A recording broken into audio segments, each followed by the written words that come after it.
What is going on, everyone? Welcome back to another stream. Today, I'm very excited about this. The most crazy, gruesome, bloody show is back. The Boys Season 4 just premiered this past Thursday. They dropped the first 3 episodes of the season, and today I will be discussing those 3 episodes. I will have a guest on, a co-host on with me soon, RJ, as you know. He will be joining hopefully in the next 10-20 minutes, and we'll have a good discussion. Hopefully you guys join in the chat, discuss with us what you guys thought about this season of The Boys, your thoughts, your theories, everything going on. So yeah, let's get started. So I really enjoyed these first 3 episodes of The Boys. It's not, the best episodes of the show, no, but it got me hooked right away, right in the first 10 minutes of the show, right in the first 10 minutes of that first episode, which is a long cold open of that first episode, but it was really good. The Boys has always been good at that, getting you hooked right back in right away. I think this season it's going to be a little bit more of a slow burn based on these first few episodes, which to me, I do not mind at all, because it seems like they are diving deeper into these characters, giving them backstories, just completely, kind of analyzing each and all these characters because, well, they're so strange and deep and complex that some of these characters do need a little bit more, for us to understand. We need to dive into them more, understand them more, get into their own storylines more, which is what this season seems to be doing, which I'm 100% down for. I love what we got with a lot of these characters in these first 3 episodes already. Obviously, the characters we all know from the previous seasons, great. Homelander this season, I mean, you can't take your eyes off Anthony Starr's, his portrayal on Homelander. You do not know what he's going to do next. You do not know, what he's going to do in that scene, and you can't take your eyes off this character, even though it's been 3 seasons of craziness from Homelander. We still just cannot get bored of this character. And these first 3 episodes right away, I'm still not bored of Homelander. I can't take my eyes off him. I can't wait for the next scene with Homelander because I do not know what he's going to do. And he's still on edge this season. We don't know what he's going to do. And I love that. The Boys, the Boys, that group, the Butcher, MM, Huey, Starlight, Kumiko, Frenchie. I don't love what we got with them so far this season. I don't think they've been the highlight in these first 3 episodes, which is surprising because they've been pretty much, besides Homelander, my favorite part of the previous seasons. I think, like I said, the slow burn is really slow with the Boys character, especially Butcher. He hasn't done much so far. This is spoiler alert. He's, MM kicked him off the team. He's doing his own thing with Jeffrey D. Morgan's character. We haven't seen so much, but I like what we got with him in the 3rd episode with him and Ryan. I like that dynamic. And I like how Butcher, also same with Homelander, we don't really know what he's going to do. We don't know when he's going to be, do the good thing, when he's going to do the bad thing, when he's going to do his own thing. And that's Carl Urban, of course, is incredible as Butcher. And that's why I think Butcher's so interesting. And he still has that this season. And the same thing with, is he going to die this season? Is he not going to die? We know, he only has 6 months left, but anything could happen. He takes, another medication or another temp V to make him not die as soon. And I think with Frenchie, which a lot of people are complaining about, is, that they made him, he has now a relationship with a guy who works at Starlight's, house or her organization, or and some people are saying that came out of nowhere. A little bit. It didn't come out of nowhere to me that he's he likes men or that he's bi, because they did tease that throughout the entire show, or they did hint it throughout the entire show. That part wasn't surprising. It's just going into the season, and maybe I didn't pay enough attention last season to this part, but I thought Kimiko and Frenchie were going to be together or going to get together this season. So that kind of surprised me how quick, in the first episode, his first scene, I think, with Frenchie, or not his first scene, but one of his first scenes, he is with a guy that kind of came out of nowhere to me. It doesn't bother me that much. because like I said, saw it coming. It just bothered me like the whole Kimiko and his relationship is kind of like out the window and like kind of happened out of nowhere. And with Huey this season, he has a new storyline with his mom coming back, with his dad's in a coma and his mom's came back out of nowhere. That storyline isn't my favorite of the season so far, except that last scene in season 3, or in episode 3, where he's talking to his mom and she's talking about her depression, that hooked me into it a little bit more. Those first 2 episodes with it, I wasn't really down with it. wasn't great with those scenes, but that last scene, it got me a little bit more invested, but still not my favorite thing of the season. But for sure, my favorite parts of the season so far has been with, the superheroes, the 7, Deep, Black Noir, A-Train, Homelander, like I said. They've been so just crazy and the best part of the season so far. And Victoria Newman, I love her character. I love the whole political aspect with her. Well, some of it. I'll get into that later.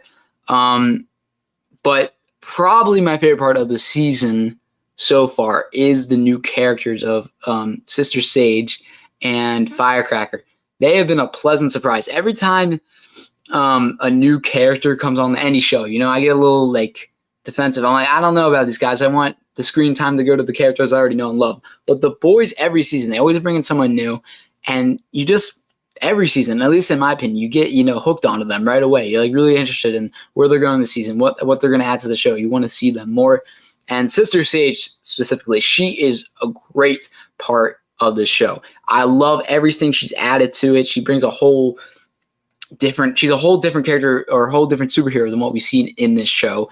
I love everything. I love her dynamic with Homelander. I'm really excited to see where that goes, but not even only just with Homelander, with the Deep, with all the other characters. She's the smartest person in the world.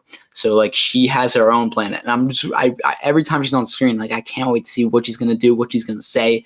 And Firecracker, a character who I didn't love when she first came on in like the 2nd episode. Like she didn't have too much backstory yet.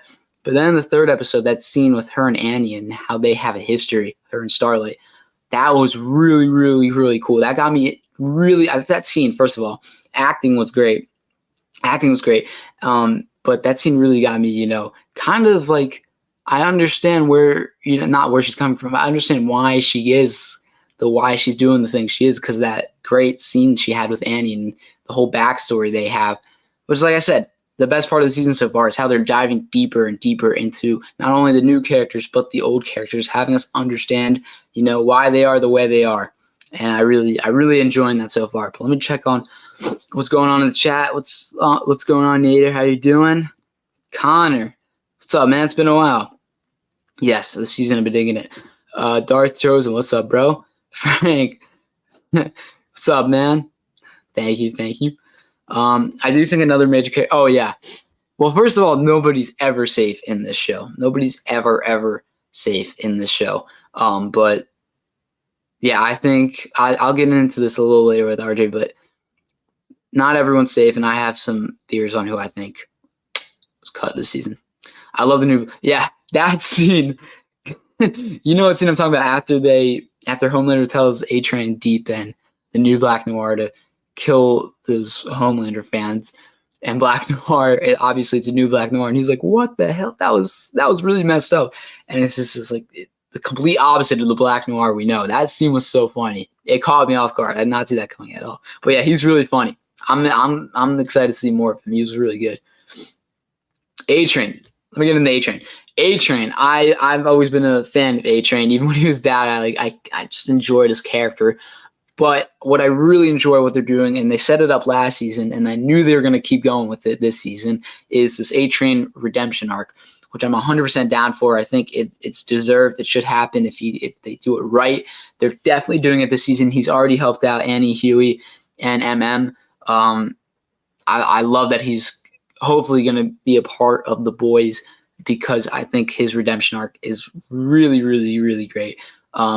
And I think he'll fit in really well.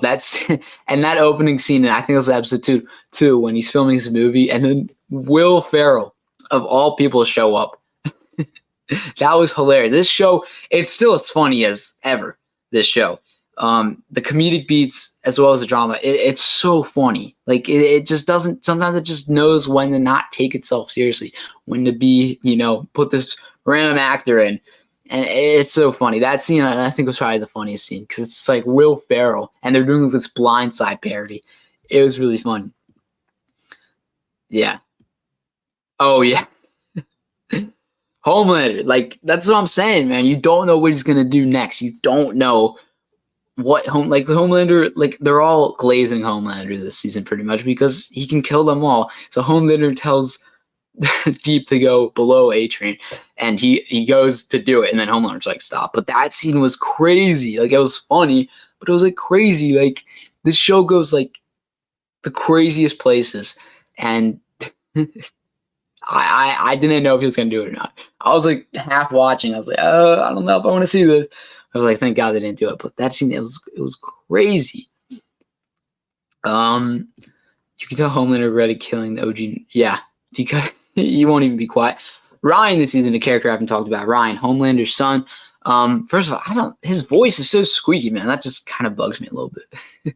I don't know if that's the actor's real voice or if that's just how he plays the character, but his voice isn't the easiest thing to listen to. But Ryan's also a character which I thought they're going to, make him, really evil, not really care about Butcher this season. But I like that they're, he still cares about Butcher. He asked Homelander, not to kill Butcher. I really thought that was really cool, and I didn't see that coming. And who was I just going to say? Someone else was going to talk about. Who was it? Oh, this is what I was going to talk about. The part about this season, which I don't like this is probably my least favorite part of the season so far, is the political aspect, because the show it is a political drama. Like that's part of this show is many genres, and political drama is part of that. And the first 3 seasons did that so well. They did it so well where they're not pushing a message in your face, but, they're showing you, like, they're telling you, like, yeah, you think this is messed up? Well, it's kind of happening in our world, too, which I've always thought the show's done very well. Like, it's not trying to push any message in our face, but it's also, telling us something. This season, I think, so far, it's so obviously trying to be like our world, and I think we all know what I'm talking about here with the Homelander and the Starlight, and, it's not being its own thing enough. It seems like it's just trying to be a complete mirror of our world, and it's not being its own thing like how it's been in the first 3 seasons, which is like it's like it's so obvious too. Like it's not even like they're trying to. It's not like in disguise. Like it's trying to. It's very. I don't know what I'm trying to say. It's not as it's being very clear with how obvious it's reflecting our world and not really doing its own thing so far. It could change. It could change. I hope it does, because obviously they were aiming. Like that's the point of that storyline with the whole politics stuff and the Homelanders and the Starlights. What it's trying to be. It's just very clear and very obvious this season compared to the other seasons.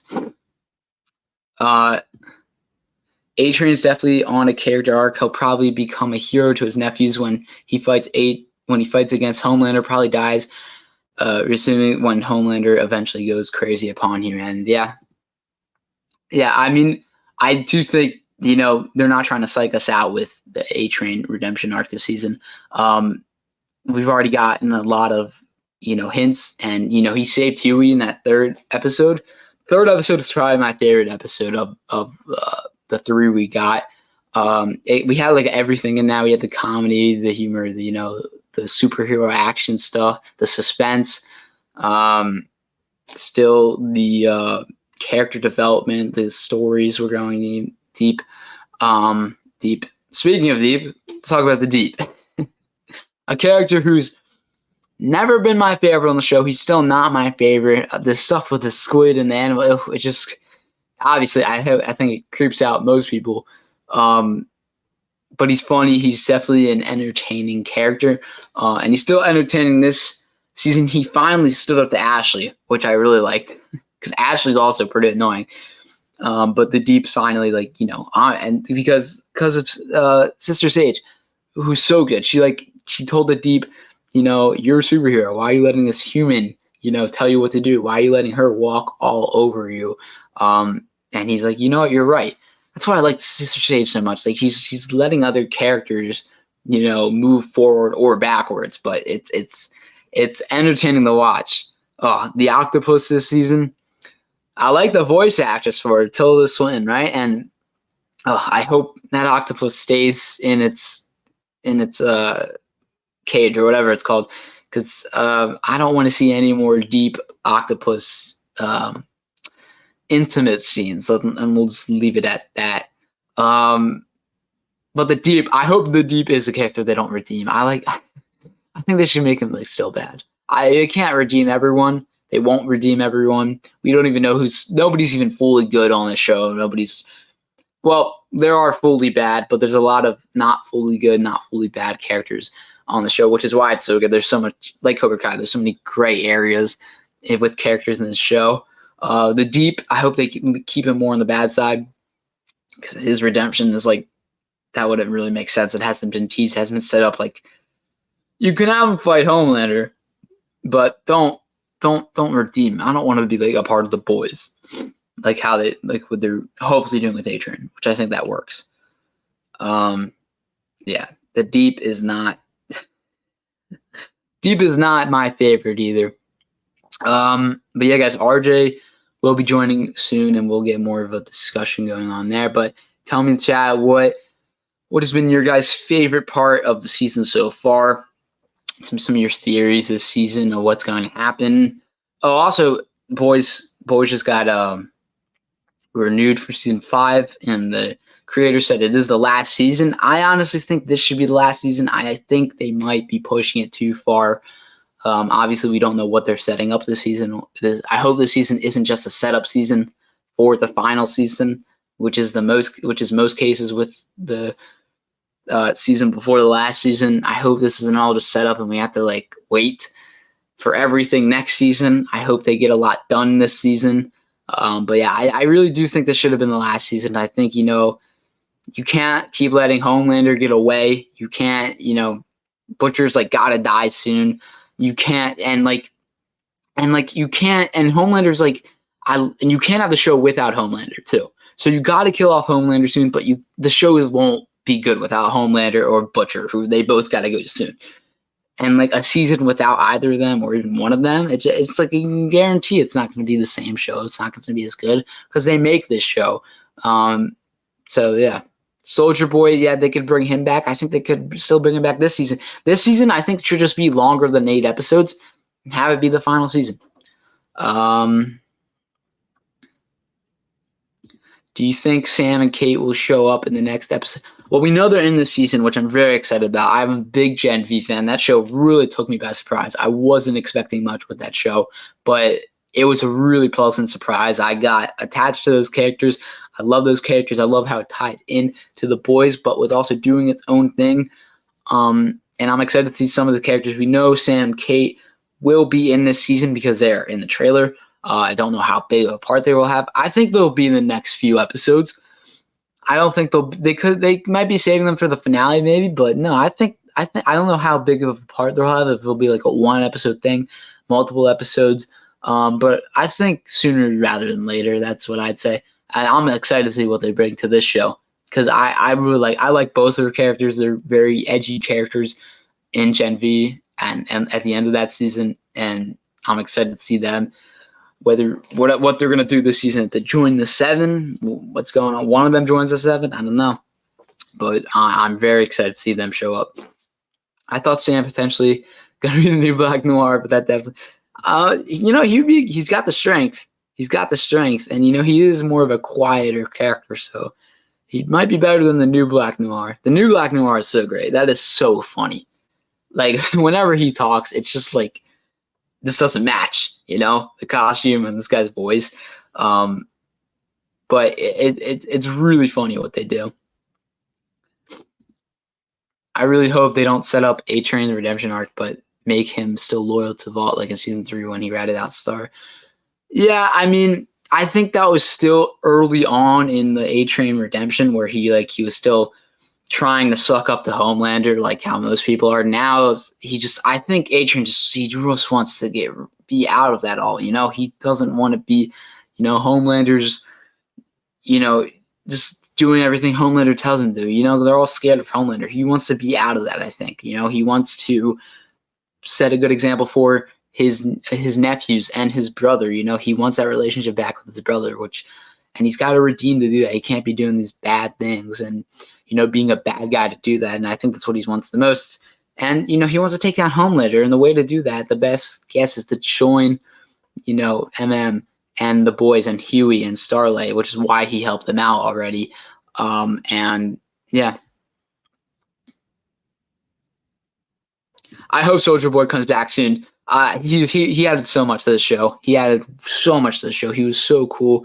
A great character. Really interesting. Another character where you just don't know where he's going and what's going to happen to him in the next scene, what he's going to do. He is probably the most powerful character on the show. From the trailer, it looks like Butcher kills the new Yeah, we see in the trailer that Butcher is fighting the new Black Noir and he's using a gun.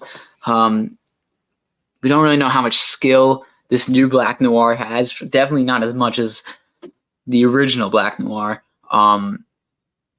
But he earned the spot, so he's got to learn how to fight. He's got to know how to fight anyway. But yeah, I could see Butcher killing. I hope not. I hope he sticks around. He's really entertaining. Yes, he perfect casting, and he fits right into this show. Do you think we will get Orion versus Homelander this season? I think eventually that's what could happen.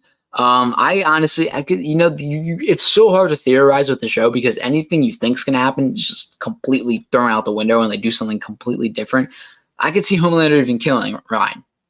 Obviously right now you could say Homelander is one of his soft spots is his son. It looks like he actually wants to be a good father to Ryan. He wants to be there for Ryan, which is why he got so upset in the final scene of episode 3, which is such a good scene, first of all.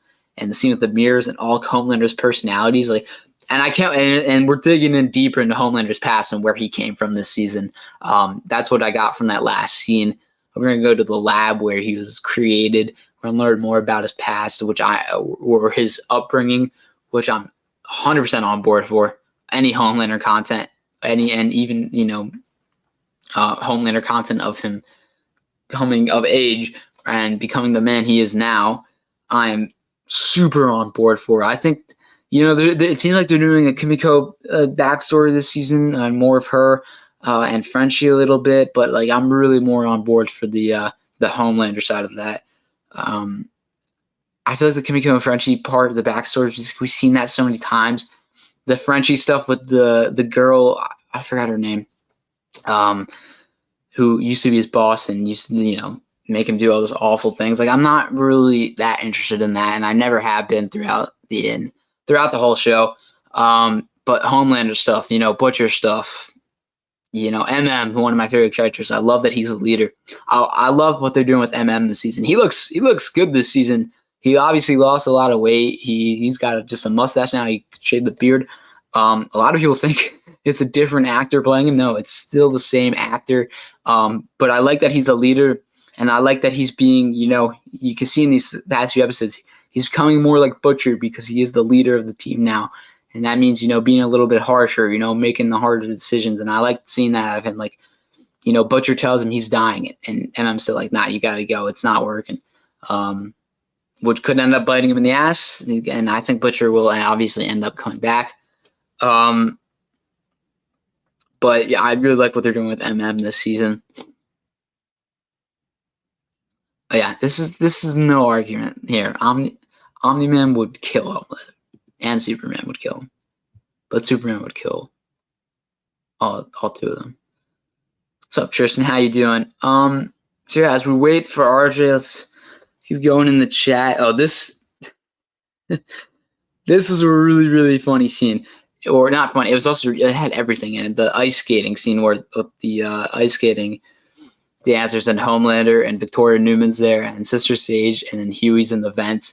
That scene was so cool. I loved it. I was very like comic booky the way Homelander the sweat Huey's sweat dropped on Homelander. Homelander smelt it and like knew right away it was Huey, and he lasers the vent and then flies up right to the vent. That was really cool. That was very comic booky. That was one of the most comic booky parts of the show, and then he's trying to get Huey, and then like MM's doing stuff with the lights to get it in Homelander's face so he can't see it, and then eventually A-Train saves Huey. That was like really cool. And then while that's all happening, Homelander's like just sliced these poor ice skaters in half. Like it's this show, like it's the craziest show. They just do whatever they want, and I love it. It's unlike any show on TV. What else? We got Jeffrey Dean Morgan character. I've never watched The Walking Dead, but I know a lot of Walking Dead fans are very excited to see him in this season. We haven't seen much of him so far, and we've only seen him with Butcher. But he's a really good actor. I've seen him in some other stuff, and I've seen clips of him in The Walking Dead. He definitely fits this show. I'm really interested to see. I feel like there's still a lot to learn with this character. We don't know everything about him. We don't know what his full plan is. Obviously he wants. He has no problem killing Ryan if it comes to that. But he wants he's like, I don't know. He wants what Butcher wants, but he might be even more, disturbed than Butcher himself. What's up, Cobra Kai World? Tristan, how you all doing? And that fight scene in episode 2, the Bar Mitzvah fight, with why did I forget her name? The new girl and the boys. Oh, that one scene. We all know what I'm talking about in episode 2. That one human centipede scene. Oh my gosh! Talk about like a jump scare, but not like a scare like that. Like I did not need to see that. That was messed up and crazy. And you think you've seen everything in The Boys? No, because just watch that human centipede scene. Oh my gosh! I couldn't. I had to look away. That was like so gross. So gross. And the thing Butcher sent Victoria Newman, the picture, there's so many like weird jump scares in this show where you see stuff that you don't want to see. But the show's like, nah. You think you've seen everything? Not yet. Not quite yet. Let's see what else is going on.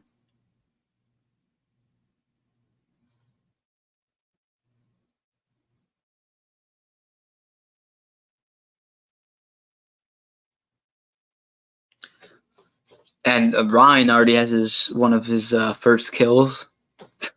Another kill that was by accident where he killed the stump. That was also a really cool scene, or more of a funny scene, where they're showing how they do their saves in the show, like how they're planned out. And you see the blue screen and the wires, and Ryan's can't act. And then when it actually happens, he throws the stunt guy too far and ends up killing him.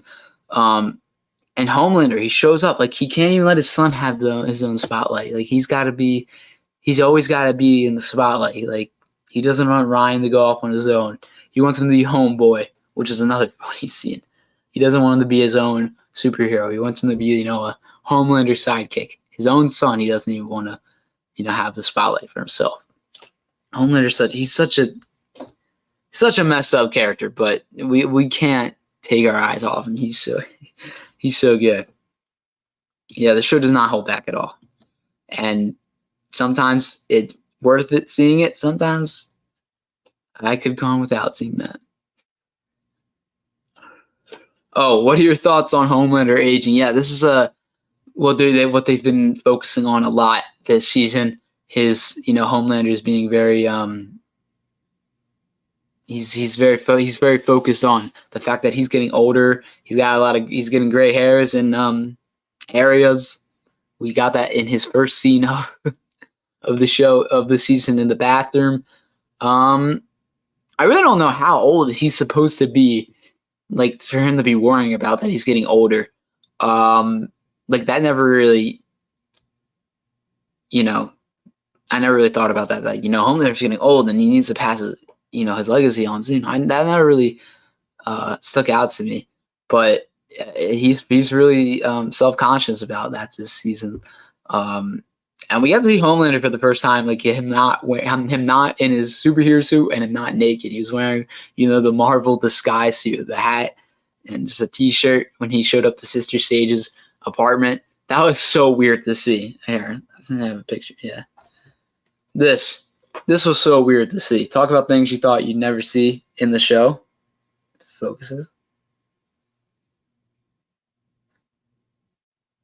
Okay, it's not focusing, but Homelander in regular clothes. Who would have thought to see this?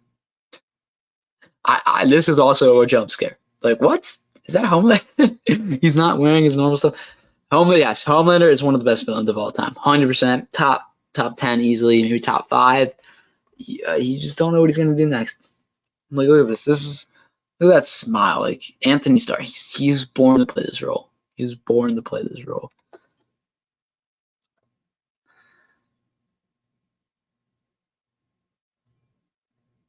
Let's see. Oh, R.I.P. Todd. That guy was such an asshole in the show, but he, like most characters, he's an asshole, but he was definitely entertaining to watch. And I did not see that coming at all.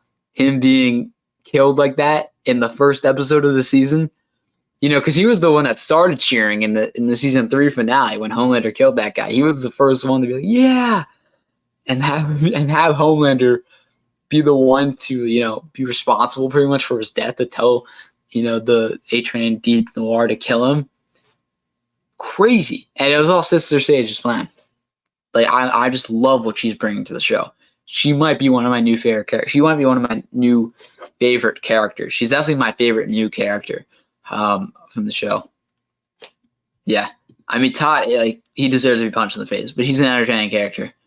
How can you obsess over Homelander? And he's one of the many characters in the show to obsess over Homelander.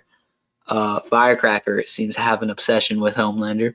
She wants maybe even more with Homelander on that one scene. But that scene with Starlight and Firecracker is so good. That whole backstory they gave her with Annie, really cool.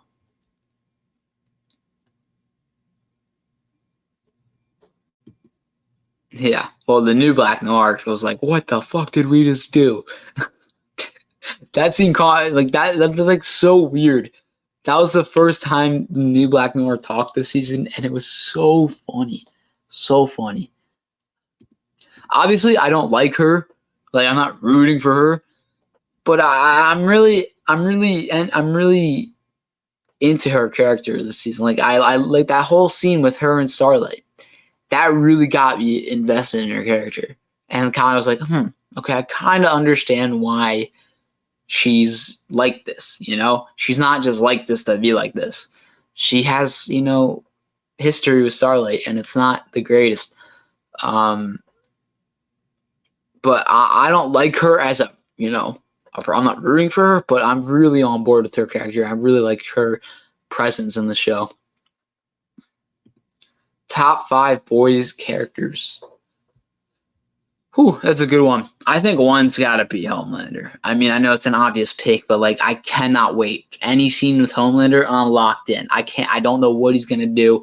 I love Anthony Starr's portrayal on him, how he performs him. He's so twisted and crazy, but also very, very, very. He has a lot of layers to his character. You don't know what's going to happen with Homelander. Any scene, any moment, he could just turn, and that's why I think he's such a good character. And he's evil, and he's pure evil, and he's strong, but he also has this. He has this soft side sometimes with his son, and he lays off sometimes. But he's just such an entertaining character, even though he's such an awful guy, such a bad guy. You cannot look away from Homelander. Second favorite character, honestly, it might be MM. I've always loved his character. He's always been kind of the voice of reason on this show. He's always been the one, if someone's acting up, he's been the one to put them in their place. I like that he's the leader this season. I like that he's running it now. He's like one of the few like actually decent people on this show. He's a good guy at the end of the day. And I like that he has, he's a family man. He's got a daughter, so that's always in the back of his mind. That's why he does what he does for her. I like his dynamic with all the boys pretty much, especially with Huey. I like that he's like kind of like the big brother to Huey. Well, I guess Butcher is too, but like MM's more like, the big brother Huey should actually like listen to. And he like wants what's best for him. And I like his relationship with Starlight too. With Annie, I like they have a brother sister dynamic too, and I like that. He has great chemistry. He's a great leader. He's a great chemistry with all these characters. But also he's badass too. Like he can beat the shit out of not anyone, not the superheroes, but like at any human. It seems like he's a big dude.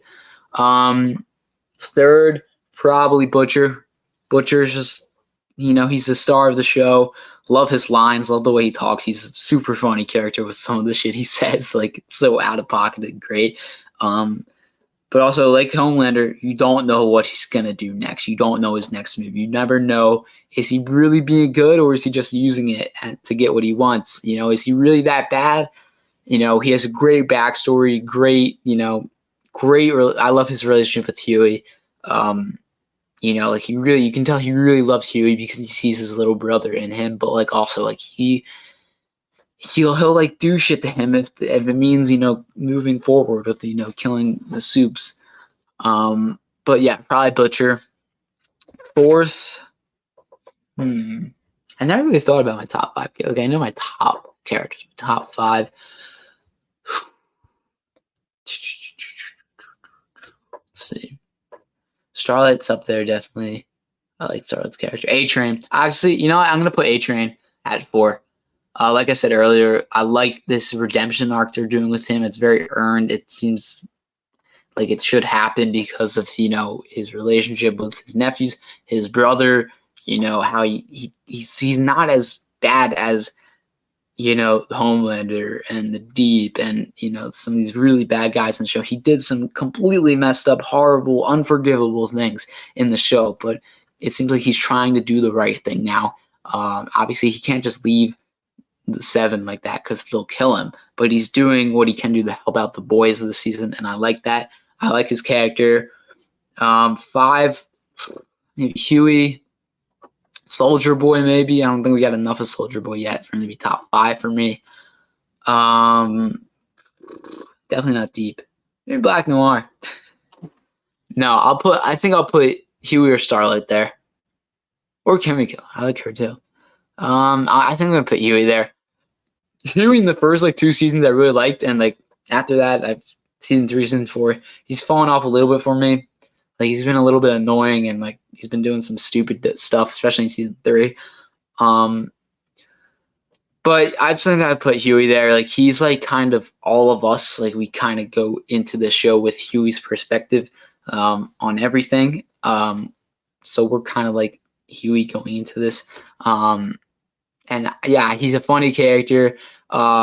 He's really a good guy too. He wants to do the right thing the right way every season, even if everyone around him isn't doing it the right way. He will still, and he's not the strongest guy either. He'll still, put his neck out to do the right thing, even if he'll end up getting himself hurt. So probably Huey next.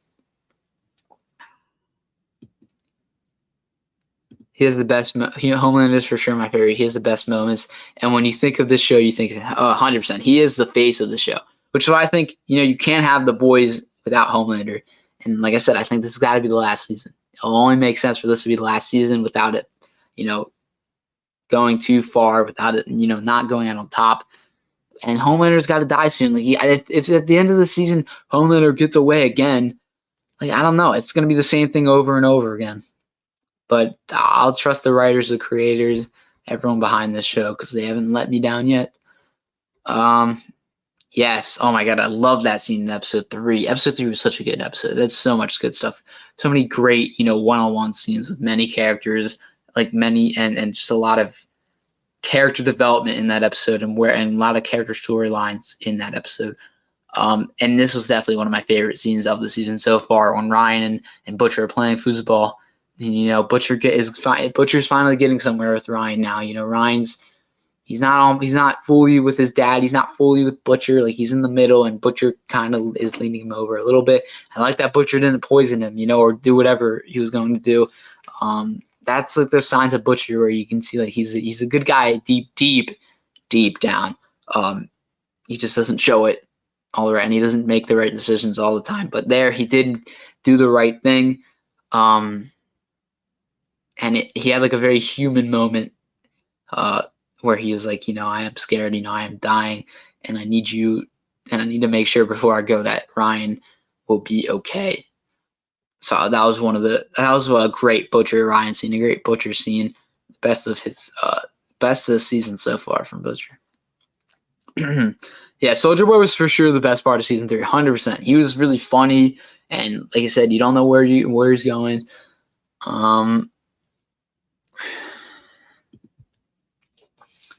I thought Ryan would fully be on his father's side, but that's what I thought. I thought like going into the season, based on the trailers, based on how the season ended, like Ryan will be fully with his father. He'll do whatever his dad says. He'll be completely on board with whatever Vought has him doing. But no, he doesn't want Butcher dying. He doesn't want Homelander killing Butcher.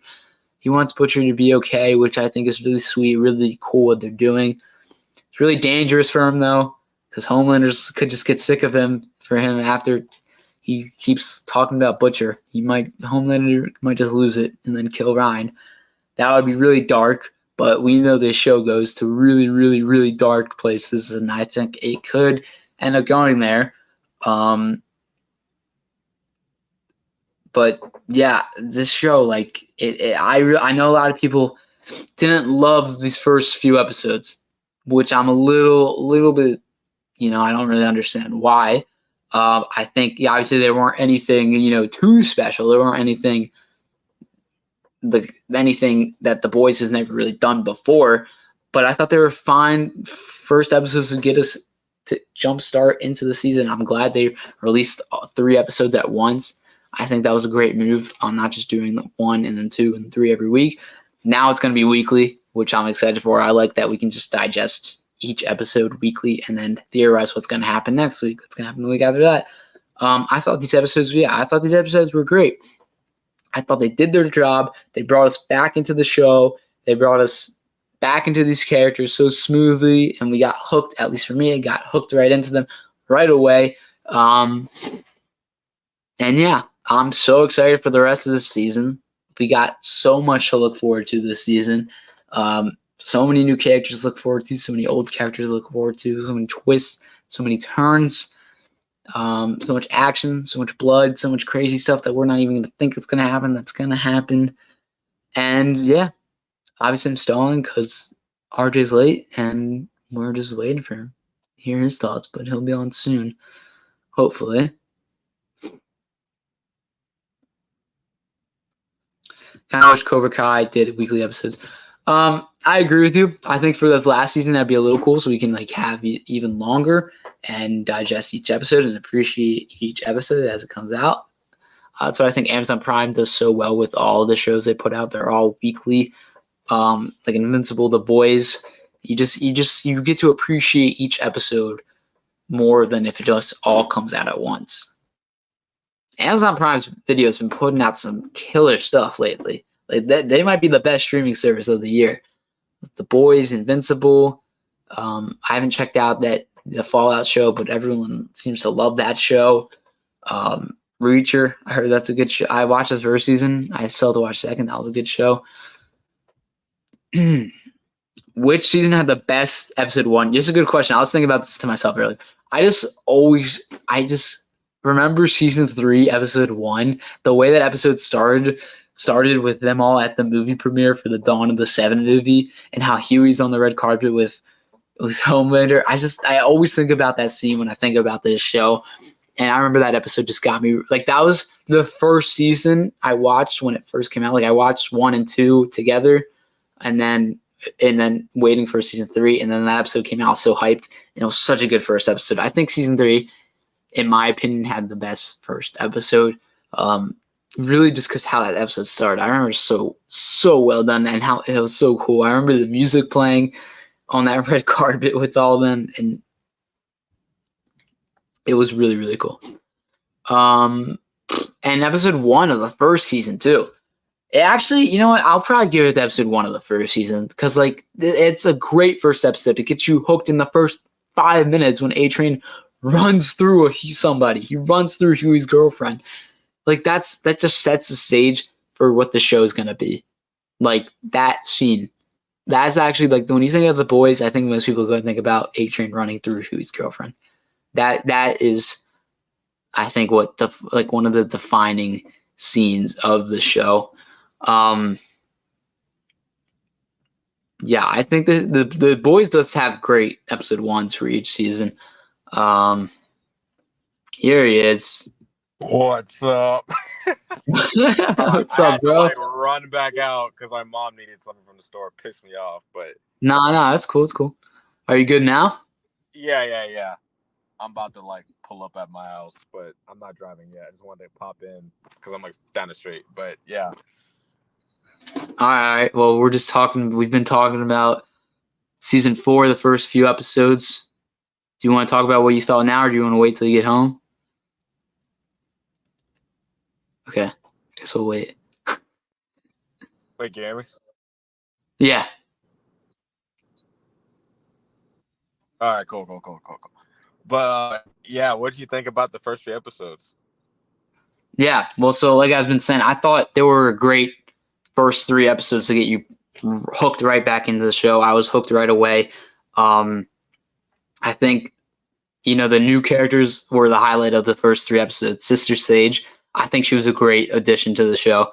I like her dynamic with Homelander. I like what she adds to the show. And like I said, I'm really loving the 7 part of the show this season more than the boys so far. Which is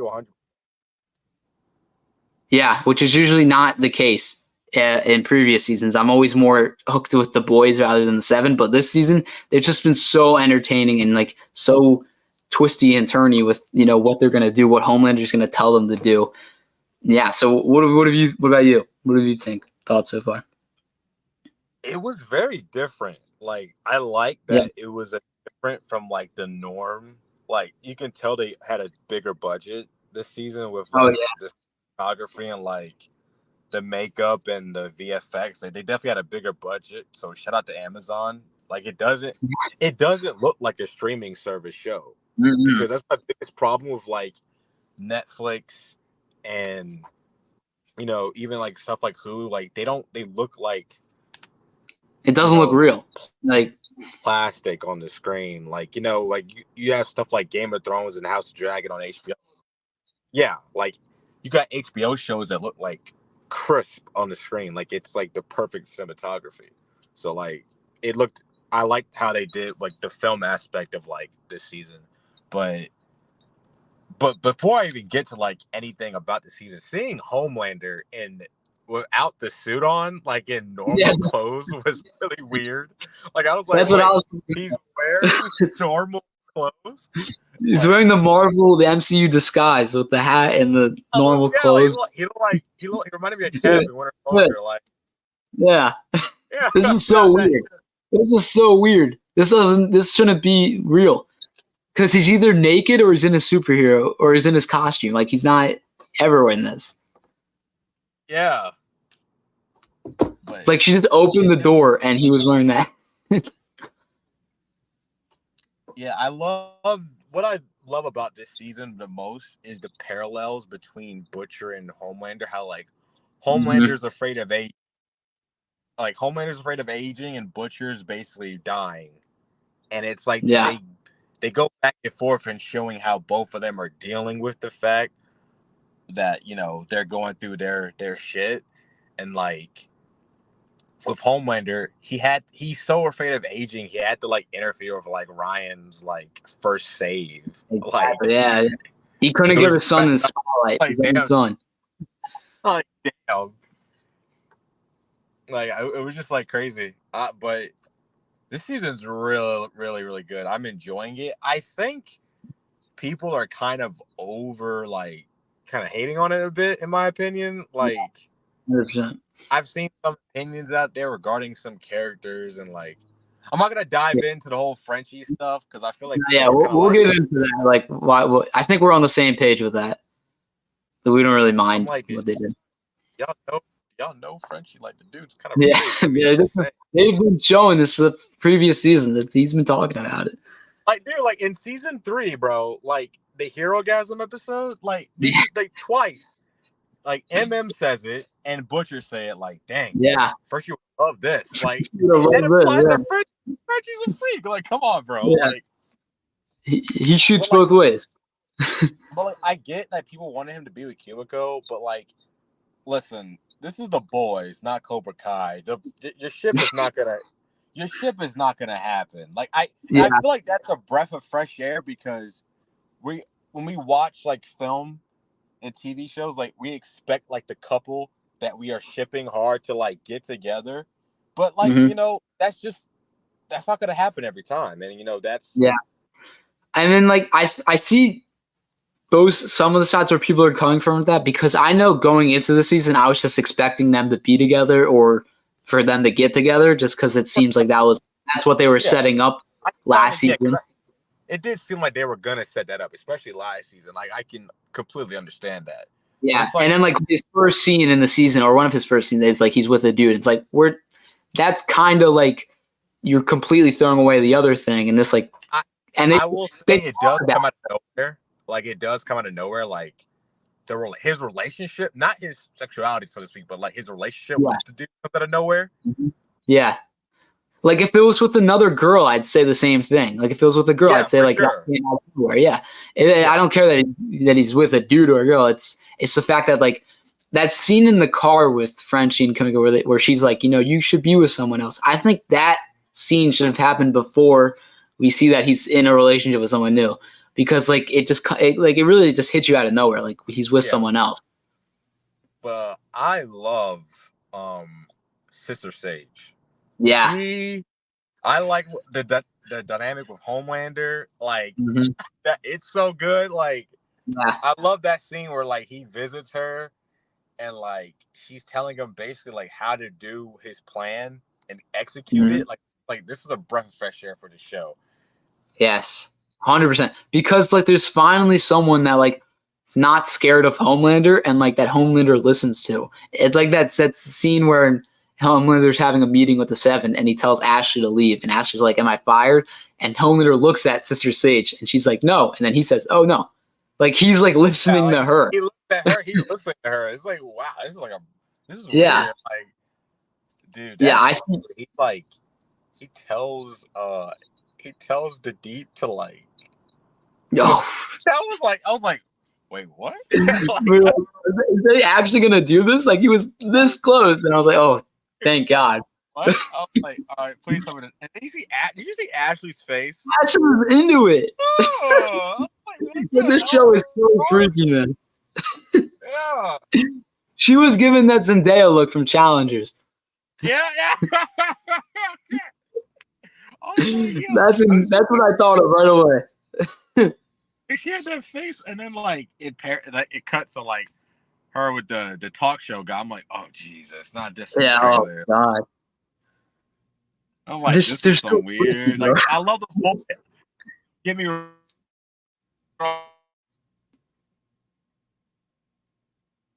but there are times where I'm like, what? Yeah, like like there's times where I'm like with this show, like I love it, but I'm like, yo, what the fuck is this Like, scene? Like, are we what's going really on? going there? Like, bro, the human Yeah, centipede like, scene. dude, I'm still stuck on the first episode of season 3. Oh Jesus. yeah. Oh, the first scene, right? Guys, that they kicked off the season. I'm like, this is some nasty shit. Like, They showed us in wait. It doesn't give you a breather at all. Like, nah, they get into it right away. The wildest yeah. stuff. And they're supposed be wild stuff this season that tops Hero Gas. I'm like, how do you top Hero Gas? Oh, no, that doesn't make any sense, bro. That was like the background was even crazy in Hero Gasm.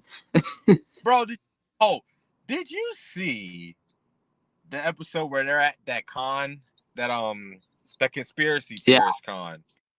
It was Mm-hmm. Firecracker and the guy. It's like, Oh, the human centipede scene. yeah, that shit's nasty. The scene in the locker room. That, bro, I always laugh at the Hero Gasm episode where like Mother's about what like the termite guy, he like wipes something on his Yes. jacket. He's what the fuck? Yeah. This motherfucker just put on my jacket. It's like this show like gives no shit. It'll show anything it wants to show. Yeah, which is part of why we love it. Yeah, because like they just go all in with it. Like Yeah. you got freaking Lander, like that scene with like Allie Mills, Elizabeth Shue. Yeah. Then you got where Stormfront's like on the hospital bed. I'm like, oh God. when she put her hand out, I said, oh what's happening? Bro, sometimes I like half look at the camera, like I can't, or at the screen, I can't. Like I don't want to do that. He's like talking to him about like the Empire and stuff. And he's like Isaac. I'm like, bro, this is nasty as shit. Like, yeah. I think what I was saying earlier, and I'm curious to hear your thoughts. I think like the one problem or the one main problem I have with this season so far is like it's being very clear with the political what it's trying to mirror in our world, in the real world, what it's trying to be like. It's not being like its own thing. It's trying to be like, how our world is, which is I think the previous seasons have done so well is it's obviously trying to parody our world, but it's done its own thing. But like with the political stuff this season, it's being very clear who it's parody. I've kind of gone back and forth on this ever since I've watched the first 3 episodes. I've watched all 3 episodes twice now. Same. And okay, so I can get with that. Like I can kind of see like some people's viewpoints on like, yeah, they're kind of like, yeah. Like they kind of are like, especially with like Homelander, like he's basically Donald Trump. Like I mean, yeah, like, he is. And like the Starlighters are like they're trying to be like the Joe Biden stuff, like it's basically like, especially that court scene, like it's the libs. Oh, the timing is crazy. Like it. I mean, I can kind of get what people are saying, but at the same time, it's like, well, they kind of have been doing this in the past, like with the past seasons. I'll say like they really started to do it in season 3. Mm-hmm. Yeah, but I think they were more. It's just so like clear this season, where in the previous seasons it was more like you can like figure out what they're trying to be, but like this season it's like so obvious, Yeah, especially with like the speech that Homelander gives, and he's just like the prop Starlighters are trying to. He just sounds like a dog. They're trying to take away, and, superheroes. I mean, That's like you can see it just in like the Homelander fans and the Starlighters, like who that's like so obviously like trying to be like the Republicans and the Democrats. Yeah. Like it's just being like a little too obvious. That's like it's trying to mirror our world too much and not be its own thing. When he said non-binary, I was like, "Oh God, they went there." Yeah, like, oh boy, he said. I mean, the stuff that the Firecracker, or whatever her name is, the stuff she says is like stuff people say.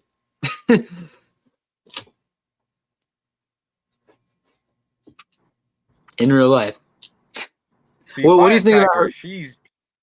Firecracker is basically. I like the actress. I saw her in a show that I used to watch with Kevin called The Following. It was a pretty decent show. She's a pretty good actress. I actually like her character.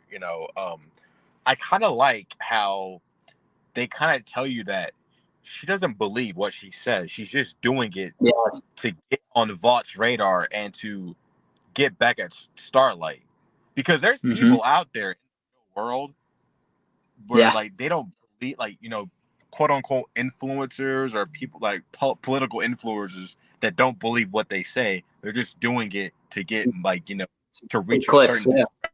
Uh-huh. demographic and get clicks and get money for it. Mm-hmm. Yeah, I was saying like I really like that And scene. the ulterior motives and stuff like that. Yeah, And I like the scene with her and Homelander where she's like, wait, go ahead.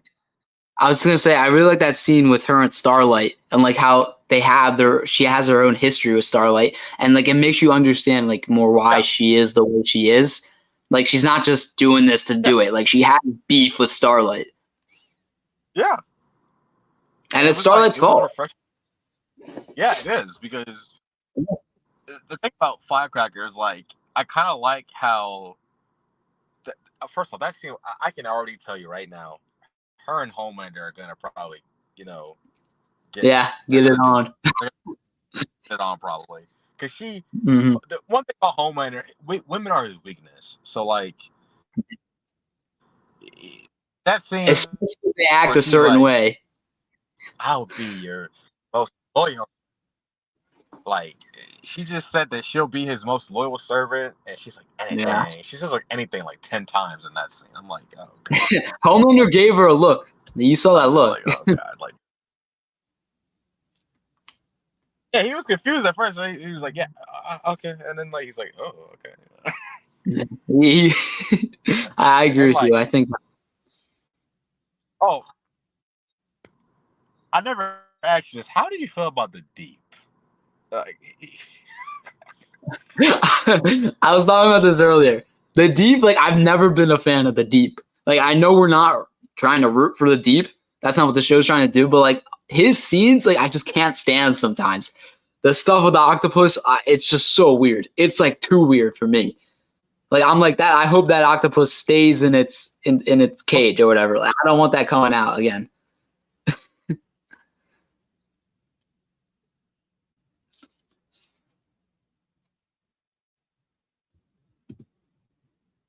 The thing about the Deep, all right, is I don't like him. I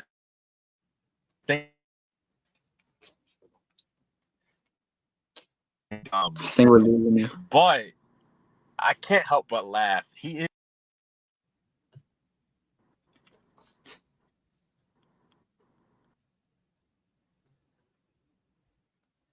All right, well, he'll be back in a minute.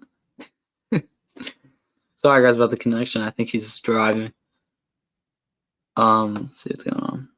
The thing I hate about the shows like The Boys is that they're so good but unbelievably hard to watch. Yeah, I like some of the scenes. Like it's just like it's too much for some. Like for me, I gotta admit, some scenes I gotta look away. Like it's too much. Yeah, I agree.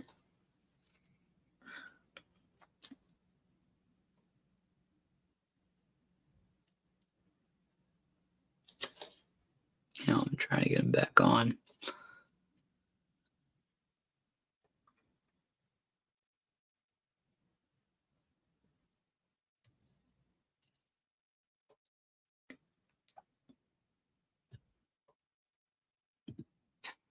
He'll be back. He'll be back. Yeah, let me get my water real quick.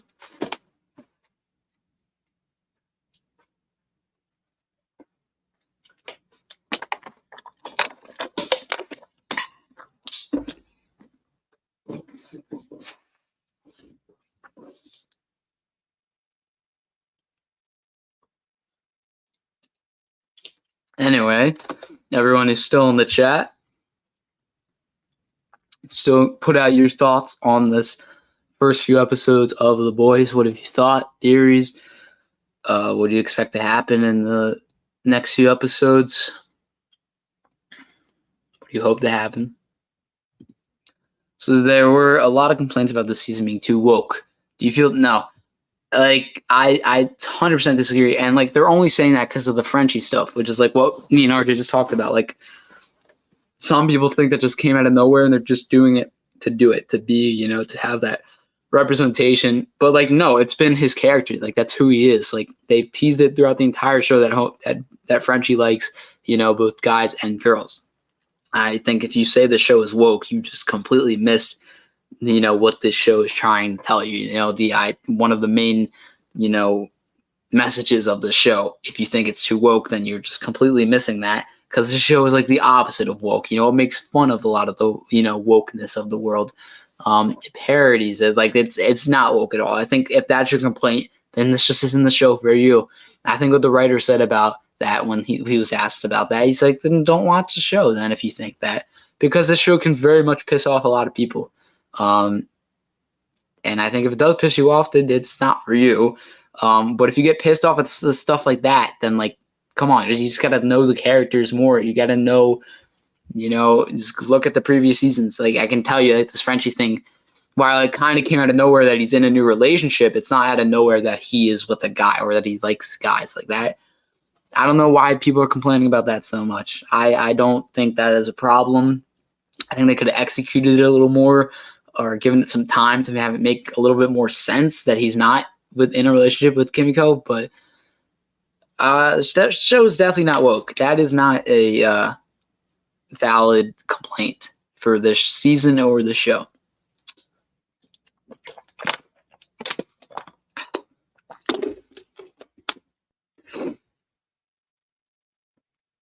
It's interesting because I know we got a lot of Cobra Kai fans here. The last episode of this season comes out when the first part of season 5 or season 6 of Cobra Kai comes out. That's going to be a crazy day. I'm obviously going to watch Cobra Kai first and probably watch Cobra Kai again and then watch The Boys. That's going to be a crazy day. We got The Boys finale, the craziest episode probably of the season, and then all Cobra Kai. That's going to be crazy. I kind of wish it wasn't on the same day so I could focus on one, but it is what it is. This whole summer's got so many good shows.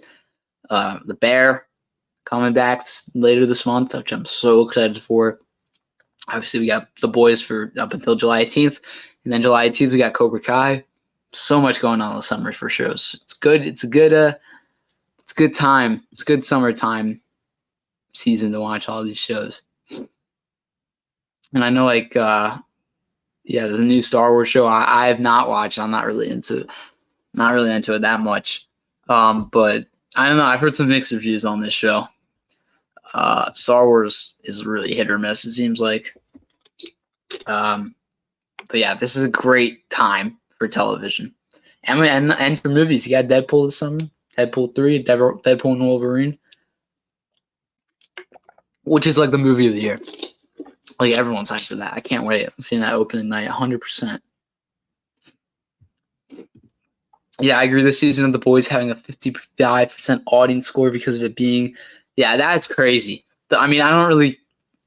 It's really weird to see that the Rotten Tomatoes score for this season is like a really good score. It's like 90, late 80s, and then you see the audience score. It's like 50s and 60s. I'm like, what? It's like, people are just being so stupid and like they're like, oh, they made this character gay out of nowhere. I don't like the show anymore, or the show's woke. Like that's so dumb. Like that's the problem with so many fan bases for so many shows. It's like some people just don't get it. They just don't get it, and they don't like it for stupid reasons. And the hype for this season was huge. Like everyone was so excited for The Boys. Everyone, you see all these posts, all these edits people are making, and then when it comes out, I see more like complaints rather than like, yes, I'm so happy this show is back, which is so weird. But that's the world we live in, and that's what The Boys, kind of makes fun of in a lot of ways, in a lot of different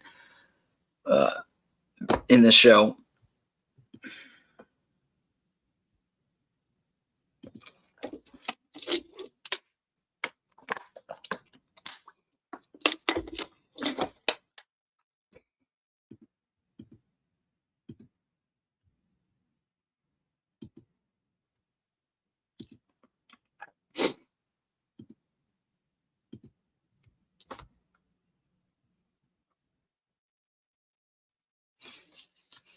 Like, if the show was woke, they would not say the stuff that Homelander said in that speech he made in the 3rd episode. Like, that is the opposite of woke. Like, come on. You hear the stuff that Firecracker's saying. Like, come on. This show is not woke. It's ridiculous. Some people just don't know. Some people just don't get it. They just don't get it.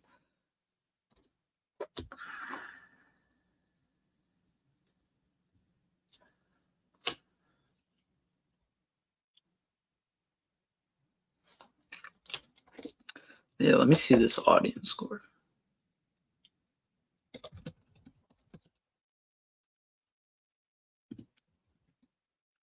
Oh, look, like it's already it's the score. The Rotten Tomato score is even going up to a 96, right? A 90, 95. Like the critics are liking it, and the fans don't. Like it's very weird.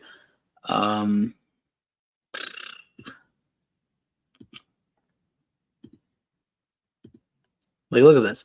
This is crazy. 95% for this season. 55 audience. This is ridiculous. And like I said, like we all know what these people are complaining about. Like I bet there's very little actual critiques of the show, and more just the show's gone woke or the show's gone gay. Like it's ridiculous. Like I mean, I don't think they hate it, but like a lot of fans clearly are not liking these first few episodes for dumb reasons. I feel like. Which projects are you most excited about this summer? The Bear, Rest of the Boys, Cobra Kai, Deadpool, and Wolverine. I mean, if you know me, you know Cobra Kai is always going to be on the top of my list. But then probably, I don't know. It's so close. I love The Bear. That's one of my favorite shows ever. And so is The Boys and Deadpool and Wolverine. Like I can't wait for that. They're all very neck and neck. Probably Cobra Kai and The Boys and Deadpool and The Bear. Probably, but like it's all very, very close. It's very, very close. Like this is such a good summer. Yeah, and it's ridiculous. Like that's not. Are there any reviews on here?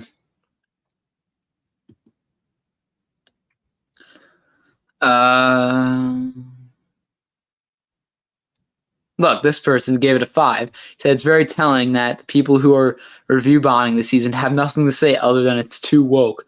The events directly parallel real things, right wing extremism. Yeah, like that's 100. This guy's got it down perfectly. Like people are saying it's woke and it's stupid. Why are most of these in Spanish?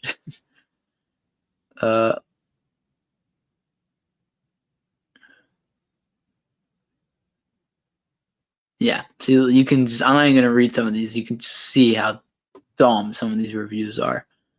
Saying like Frenchie, they just ruined his character, his relationship with Kimiko. Like, come on, guys. Come on, people. This is why we cannot have good things. Why we cannot have nice things. Because of some of the fans like this. Saying it's too woke. Like, even if Frenchie was gay from the beginning, people would have a problem with it. From the first season, they'd be like, why did they make this character gay? And that's ridiculous. Like, come on. Who cares? Who cares?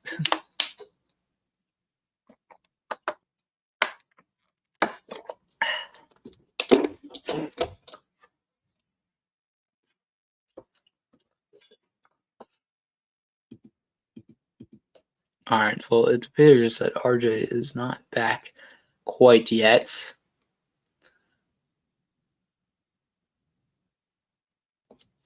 But if you guys haven't already, please make sure to like the stream, comment, subscribe, do all of that. If you haven't already, thank you all for staying on.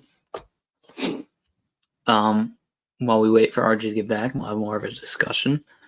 But thank you guys for staying on. If you haven't already, please like this stream. It helps out a lot. We're at the 8 legs. Let's get up to 10. That'd be great. I plan to do a live stream of each episode of The Boys as they come out each week. So be on the lookout for those. Make sure to join. Share your thoughts in the chat every week. I love looking at it. I love streaming and talking to you guys. Yeah, just expect more streams as time goes on. We have so much stuff. Like I said, we had so much stuff to talk about this summer. A bunch of shows, a bunch of movies, a bunch of everything.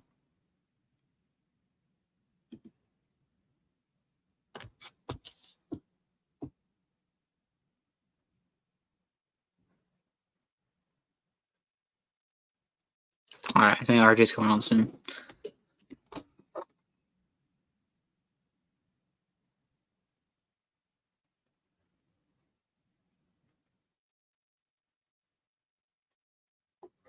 All right, RJ is coming back, ladies and gentlemen.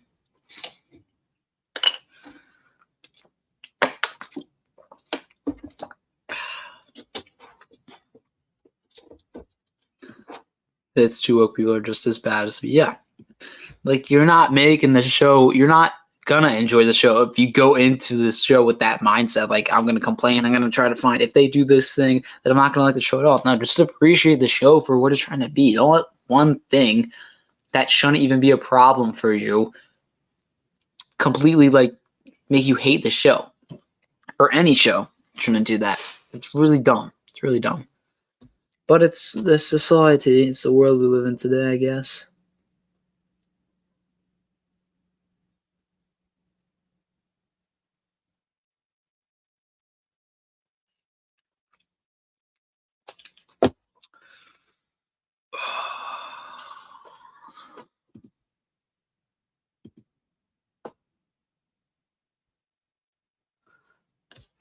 Yeah, what else has happened this season? The boys.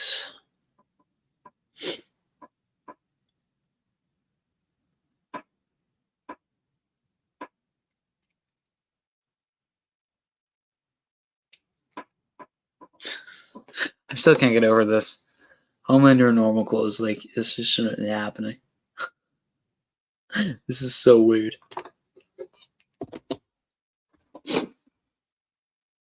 Do you think anything in the boys from now on? No, I honestly don't think. I don't know how you can get any bigger than that. Like, that episode's like damn near perfect. It's definitely the best episode of the show. But it's also the wildest thing ever, I think, on television. And I mean, the boys. If any show could do it, if any show could top that, it is the boys. Like, if any show can get even crazier, it's the boys. So, like, I honestly don't know how they could get wilder, crazier, weirder than that. But this season, they're already getting pretty weird, and we're only 3 episodes in. So, it probably will top Hero, guys. I don't know how. I don't know what could top that, but these writers know, and they could do it.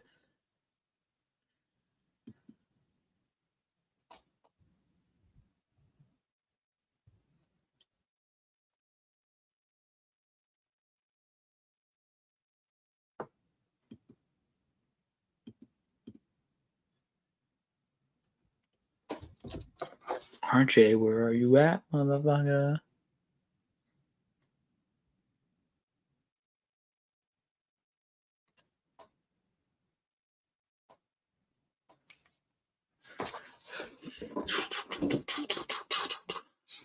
Off topic, if you watch the NBA, I actually don't watch the NBA. I watch the MLB and I watch the NFL, but I've never gotten into basketball. Never gotten into the NBA. So that's all right. But yeah, I love football and baseball, like, a lot. NBA, never got into.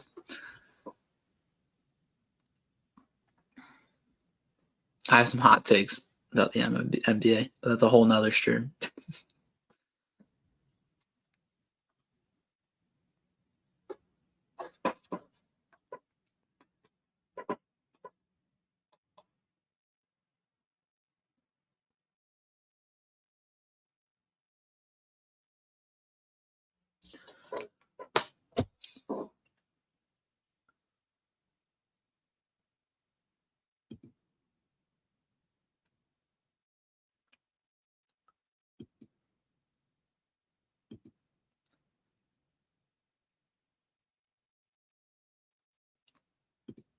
Where is this boy?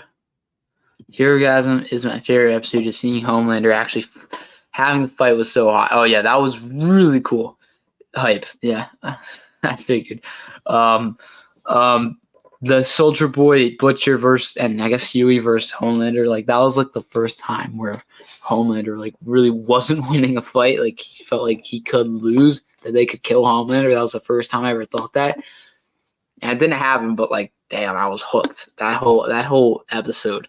It's weird. It's exciting. It's got great action, great fight scene, great twists, great turns. It's got a great scene with Huey and A-Train during Herogasm.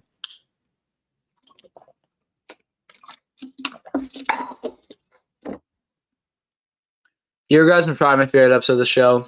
I'm trying to think what else. I don't really remember specific episodes of the show. I remember like specific moments. I really like the end of season 2. The girls get it done fight was really good. Season 3's ending wasn't really. I didn't love that finale. It just felt like Homelander got away again, and it wasn't anything too exciting. Hero Gasm was a much better episode. What else? Season 3, episode 1. I said I really like. Season 1 is a lot of great episodes. I think most of those episodes are really good. Season 3 is probably my favorite season though, but like they're all really close. Like there's not a bad season. I don't think any of these first 3 episodes are my favorite yet. But I could see this next few episodes could be up there. Soldier Boy almost killed Homelander 3 times. Yeah. If anyone could do it, it's Soldier Boy. I mean, he's the most powerful guy, right? And out of all these characters in the show, if anyone could kill Homelander, it's Soldier Boy. Season 3, last episode wasn't my favorite. They kind of did stuff usually. They did do that. Like it was very cliche last episode, and not much even happened really. Like the whole season was setting up for something that like didn't even happen really, and I don't know. I would have liked if they kept Soldier Boy around. I mean, I think he will come back, but like I don't know if he was like killed off again.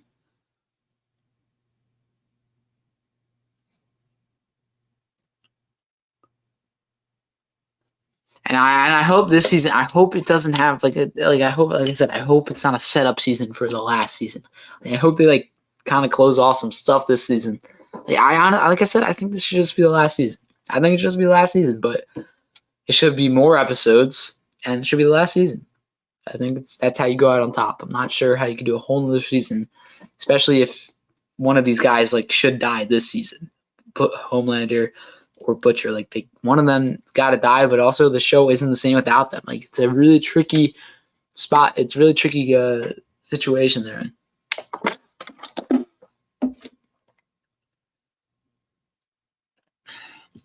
I don't know how I feel about 5 being the last season because what else are they gonna do? I agree. They gotta start wrapping stuff up, and they can't keep just dragging it out. They gotta end it soon. The final fight for the boys season 3 was definitely it wasn't anything too special. I like the whole Starlight thing and Huey, bringing out all the light so she can fly and be the most powerful she's ever been.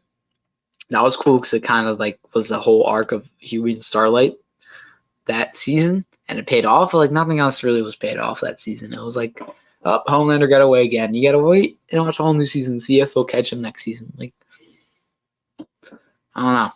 And that they could very easily do that this season and like drag it on for the final season, which I hope not. Hope not. That's not going out on top. That's just getting repetitive and not ending when it should end.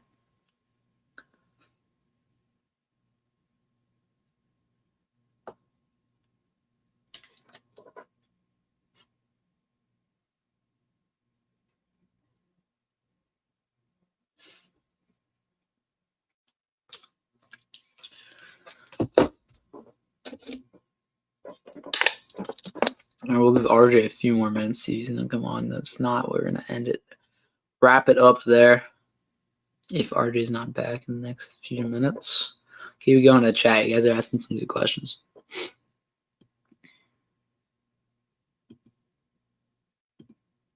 Also, I'm so glad that Amazon Prime doesn't put ads in this show. Like it gives you one ad in the beginning and that's it. Like that would be so annoying. They did it with Invincible and it was super annoying. It ads during the episode.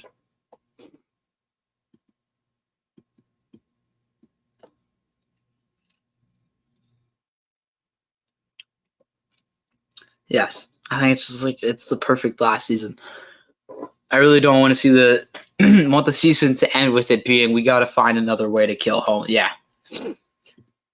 like the show is gonna end, and like it's got still plenty of story to tell in other spinoffs. Like you have Gen V, which can be a show on its own. Like I think that show's really, really good, and it doesn't need the boys to like for it to lead into The Boys. It doesn't need to do that every season. It can be its own show. If it has the same quality, it's not even better than the first season. And then they're doing all these other spinoffs. They have like The Boys Mexico, which I have no clue what that could be. But they have other spinoffs planned, so there's more stories to tell. So like, why don't you wrap up this main story already, not push us on, and then you can tell the other stories later, like Gen V, and he's back. So my internet is so bad. Like I gotta get the guys out here, bro. Nah, that's cool. It's cool. Yeah. But all right. Yeah, I wanted to talk about the whole like, because I think you were saying before we left, we were talking about like the whole like how people like review properties and projects now, where it's not critiquing it as like a writing or film perspective. It's critiquing like what politics are in it. And I feel like that's the issue with, because my thing is, how can you call The Boys woke when they make fun of everything, like all sides? They make fun of both sides, the left and the right, whatever you want to call it. Mm-hmm. Like they make fun of both sides of the political spectrum. So I don't really understand in that regard, like how people can call it like woke.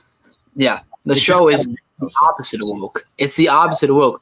We were just looking at reviews of the show because we saw the Rotten Tomato score is like a 95, and then the audience score is like a 55, and we went to see the audience score, and like most of the bad reviews were like, the show's gone woke. They made Frenchie gay out of nowhere. It's like, come on. Like, it's ridiculous that you can let one thing that you don't like for no reason let you ruin the entire show or the entire season for you. The show is not woke. Like you said, it makes fun of everything. It's the opposite of woke. Like that's one of the main things the show's trying to tell you. Like the main message is like people are just too sensitive sometimes, and the people don't like stuff for no reason. Like, I mean, people have. I feel like another thing is some people don't like the fact that they make fun of like conservative Christians and stuff like that. Where like there's political people that are like they use like the Christian religion and stuff like that. And, like they make fun of that a lot more than they do just the left and the right. It's like it's just a it's just a TV show, people. Like I just don't whatever happened to. It's just a show, guys. Like, come on. I know. It's not that deep. Like, I mean, it's like what the creator said. If you don't like it, then just don't watch it. Like, it's not for you. This show is definitely not for everybody. Like, you don't have to watch it. Like, it's fine. Yeah. Like, if you don't like it, all power to you. Like, but don't watch it and then complain about stupid reasons that they made a character gay. You know, they've set it up the whole show that he is, bi. Yeah, like it. I don't know. I just feel like it's. I want to go back to the old like era of reviewing, TV, because nobody, and this goes for critics too, not even just audience scores. Like nobody reviews a film and TV show regarding the plot, the writing, and everything surrounds the acting, performances, and all that stuff. They don't review that. It's just, well, this is that, this is oh, you see that right there? I feel like people just watch stuff to look for that kind of, like to complain about whether there's too much representation or not enough representation. Like they can't just appreciate the story, the acting, the directing, what you're trying to, like what you're saying. They gotta look for this stupid thing that's not what the show or the movie's trying to do. Like, people look way too much into this stuff, and to call The Boys woke is like insane, and like a perfect example of how people review stuff now. And like it's like they're looking for stuff just to complain about. Nobody can enjoy the show. Yeah. It's just ridiculous. But what have we? How do you feel about Huey this season? Like I said, I think like the Seven and the superheroes have been much more interesting than the Boys this season so far, which is really surprising. But I think the whole Huey thing with his mom, it wasn't so interesting right away. I think because there's just so much going on. There's so much more crazier stuff going on. Like You're like, all right, Huey's mom's back. It's not that interesting. But that last scene in the third episode where he's talking to his mom and they're having an actual conversation, she's talking about her depression and why she left. That got me invested into the storyline a little bit more. And like, because they gave a backstory to it. But before that, I wasn't really like, all right, I'd rather watch, what's Homelander up to? What's the Seven up to? For sure. Rather than like Huey's family drama. Yeah. I kind of like what they're doing with like him and his dad and stuff. And I kind of like how they brought like his mom into it, and like she works for Vought, so who knows where that goes. Yeah. Maybe there's like some ulterior motives, like she kind of like moved her way back in, so maybe there might be something with his mom in the future episodes. But I really do like what they're doing with Huey's character. I feel like he has the most emotional arc right now. Him and Butcher probably have the most emotional arcs, because I feel like with the boys, like the characters within the group, like it's an emotional like season for them, especially like Butcher, like that. Yeah. Butcher and Ryan scene. That was one of the best scenes. Yeah. Was really like that got me. I was like, damn, like is this the boys? Like if I watching the boys, like it's like the first time. It's one of the only times you see Butcher be like a normal human being and him showing his emotions and his feelings. Yeah, he doesn't really show his emotions. Like either you see him smiling like a crazy maniac, or you see him just making jokes and making fun of people. Like I agree. That scene was great. I also love that scene in the first episode where he's trying to get Ryan to come back, and then like Homelander comes in and he's like, no, William. It's like, oh, you're saying that? Okay. Yeah, no means no. He's like, this is the Neverland Ranch. I started cracking up. That was great. That scene was shot really well too. Like I love how Ryan goes past Butcher to get in Homelander's hands out. Like it's very symbolic. And then like Butcher's like, bloody hell, you wink to your own voice, don't you? Yeah. And Homelander's like, that's the spirit, champ. Son. Like, dude, you two just keep going at it, man. Like, yeah. Dude, how do you feel about the Ryan stuff? How do you feel about Ryan as a character? Because I know like some people don't like Ryan. I'm gonna be honest with you, I can't stand that kid's voice. And this season or just in general? This season, I don't know if they made it like more squeaky in like post or if that's how he's actually talking, but like it's really annoying to me. Like that scene where he's doing his first save, and you're like, "Don't do that. Get off her." He did kind of sound weird, but I like his character because like I was saying, I really thought they were going to make him like fully on Homelander's side going into the season. I thought so too. But like I like that he's like in the middle still. Like he doesn't really know which way to go, and he obviously it seems like he's leaning more towards Butcher now after that scene. The trailers misled us because like the race scene, he's like looks like he's smiling, but in the context of the scene, Homelander makes him like he's like smile right now. Better smile. Yeah. Damn, dude, like. Yeah, I like what they're doing with him because like it's like if they were just gonna make him like another evil Homelander, like or Homelander's like sidekick, I was like, all right, but like they're making him really interesting, and you don't know where he's gonna go. Yeah, I want to know how did Butcher know how to like he played the video game? Like, how did he know he was playing? Yeah, like, how the hell did you know like what name to get to him? I don't know. It was pretty funny to me how he communicates like with him. What do you think about I don't remember his name, but Jeffrey Dean Morgan's character this season so far, and where do you think? I wish I wanted more. I love him because it's not the character. I love him because JDM. Yeah. I want more of him, but I do like how like he's because Butcher's like we'll talk about this in a bit, but he's like away from like the boys. Like they kicked him out, and I don't know how you feel about that, but like him, I like him and JDM's dynamic. Like it's kind of the character that like. That kind of is pushing Butcher to keep butchering, pun intended. Yeah, definitely. He's kind of getting a conscience. Not that Butcher doesn't have a conscience. He's not like Homelander, but he's a lot like Homelander than he wants to admit. Mm-hmm. I agree. So like JDM's character to me represents the guy that's gonna push Butcher, like he's trying to, because he's telling him like, hey, you might have to kill Ryan if he doesn't, like, you know. Yeah. And Butcher's like, he doesn't want to. He's not going to do that. He obviously, Mhm. but he doesn't want to. But you know, I think the fear of thought, like, it's a ticking time bomb. Like Butcher's on time, and he's basically thinking like, you know, if I don't like get Ryan on my side now, like it might be too late. You know, so I like JDM's character as because he kind of represents the character that kind of pushes Butcher. It's kind of Yeah. like, you know, Ryan, and I like to think that Ryan, Huey, Mother's Milk, and the rest of the team represent the angel on the shoulder of Butcher. Yeah, that's what I was saying. Yeah. JDM's character kind of represents like, oh no, motherfucker, we got to kill this son of a bitch. Like, no, let's Yeah. go. Like, you know. JDM's character is like Butcher if he didn't have like a soft side for like Huey or Ryan or whatever. Exactly. That's how I think of it. And Like a human version of Homelander, like a Homelander without any powers. how do you feel about the boys like Mother's Milk kicking out Butcher? I was talking about that earlier. I think I really like that. I really like what they're doing with MM this season. Like he realizes like he's got to be more like Butcher in order to lead this team. And like I like that like Butcher's like he told them all like he's dying and that was like his vulnerable moment and he was expecting them to be like, "Oh, it's okay. Well, yeah, you come back."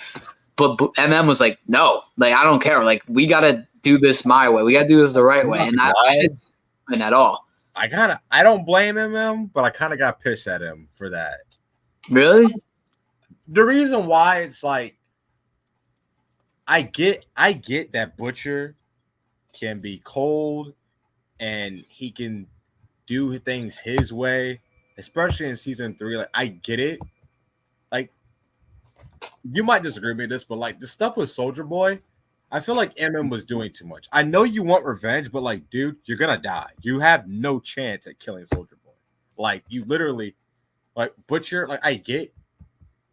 And that's why I kind of like Huey in season 3 more than I liked them in like season 1, because he was kind of realizing like Butcher's way, especially in this world. This isn't Marvel or DC. This is the fucking boys universe. Butcher's way of killing Homelander and other soups is kind of the only way. Yeah, I think just to go off that, I think I agree with you that Butcher's like he makes the tough decisions. He does what he has to do to make sure that the soups die. But like he's not a good leader. He keeps stuff from his team. Soldier Boy, I agree, that was the way to kill Homelander. But like you can't tell MM. How do you expect MM to like react when the guy who killed his family and Homelander and Butcher's teaming up with him without even letting him know? That is true. I completely agree. I just feel like, you know, I do agree that Butcher's not a good leader, but I feel like he's a good leader for them because Butcher just wants one thing and one thing only: to kill Homelander. Once he kills Homelander, he can die in peace. Like that's basically what like. So, but I agree. Butcher in season 3 did way too much. Like teaming up with Homelander, not Homelander. Teaming up with Soldier Boy was like the only way. That was your like one shot, like at killing Homelander. Part of the reason why I don't like the finale of season 3, but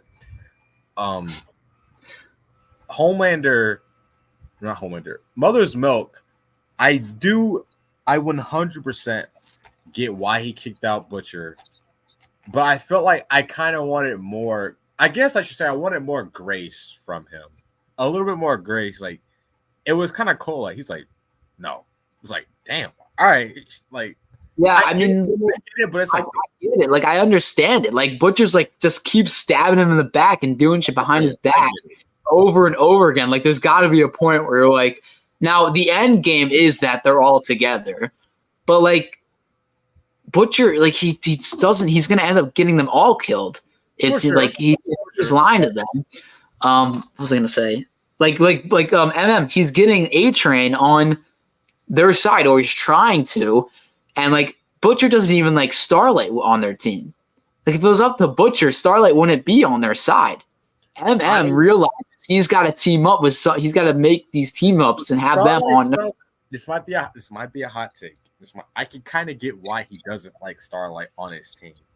I understand. This is where like the perspective thing. I can kind of get his perspective. Like I get why Butcher hates Soups. Like I get why he has a deep hatred for them. Not all, but this is where Huey balances him out, where he says like, "Hey man, not everyone is like Homelander." Like he's got a point. Mhm. But I get the whole Starlight thing because like I like Starlight. Don't get me wrong. I think she's a good character, but she could be on her high horse a little bit too much. Like, Yeah, 100%. seasons 1 and 2, after all that shit that happened, she was still a Vought. Like, you could have walked so many times. So maybe Butcher's perspective, he's like, you like, I don't know. I'm just. I mean, could she have walked like without her getting killed? Like, I feel like she went now because she's now safe enough, or like to know that Homelander can't kill her now, and that's why she left. If he wanted to, he could have killed her. Yeah, but he almost killed Huey last episode. I mean, that was a great crazy. Scene. I love that. I love that. I was saying that's so comic book. That growl, yeah. That growl. He's like, I was like, Jesus Christ! I love the way he flew up to the vent. Like that was just really cool to me. Oh, when he was like, yeah, he just flew up. It was really comic booky, and I really liked it. It was. Yeah, that whole scene, like with the sweat, and then he smells it. Is like, it's you, Campbell. He's here. I was like, Jesus. Like what? Like Homelander is like scary as shit. Yeah, he is scary, man, and he's unhinged. But I mean, back to like the Butcher point. Like, I mean, I completely understand why they kicked him off the team. I completely get it. But I will say it ain't gonna work out here because they're gonna end up calling him, and he's gonna end up saving. 100%. Like I said, the end goal is having Butcher be back with them, whether he's leading them or not. That's got to happen. But like as a leader, I don't think he should be leading the team because while he does make the hard decisions, he's not a good enough leader, and they'll end up killing each other before they end up killing Homelander. But I actually like MM leading the team. I like it too. I like that he called up A-Train and then he went to talk to him and then he got him to help him out. Like Butcher could not do that. Butcher had that conversation with A-Train. A-Train's not helping them. Yeah, he's not. There's no conversation to be had. There's no conversation. Yeah. Butcher's not having that conversation. Yeah. Like, I get. It's one of those things where Butcher, like, his hate for Homelander reflects his hate for every soup. So, like, yeah, it's one of those things where the person that you love that grounded him, and that person took it away from him. Like, it just, you feel sorry for Butcher. That's why we like him, because it's like this type of character wouldn't be likable in real life. We like him like in the context of the show, obviously, but he's just a broken man, and he can't, like it's like this first episode of season 3 where he's having that argument with Huey, and Huey's like, "Hey, at least I have a fucking life," and then like he's talking to him, and Butcher's like just so angry, like he has like this angry look on his face, and then Huey's like, "She would have wanted you to move on. I think people are just trying to be happy." Mm-hmm. I don't blame Huey for saying that. People just you can have all this like hatred and Homeland try to kill him and all that stuff, but can you at least try to be happy in the process? Yeah, like Butcher, like he's not a bad guy and he's not a good guy. He's very much.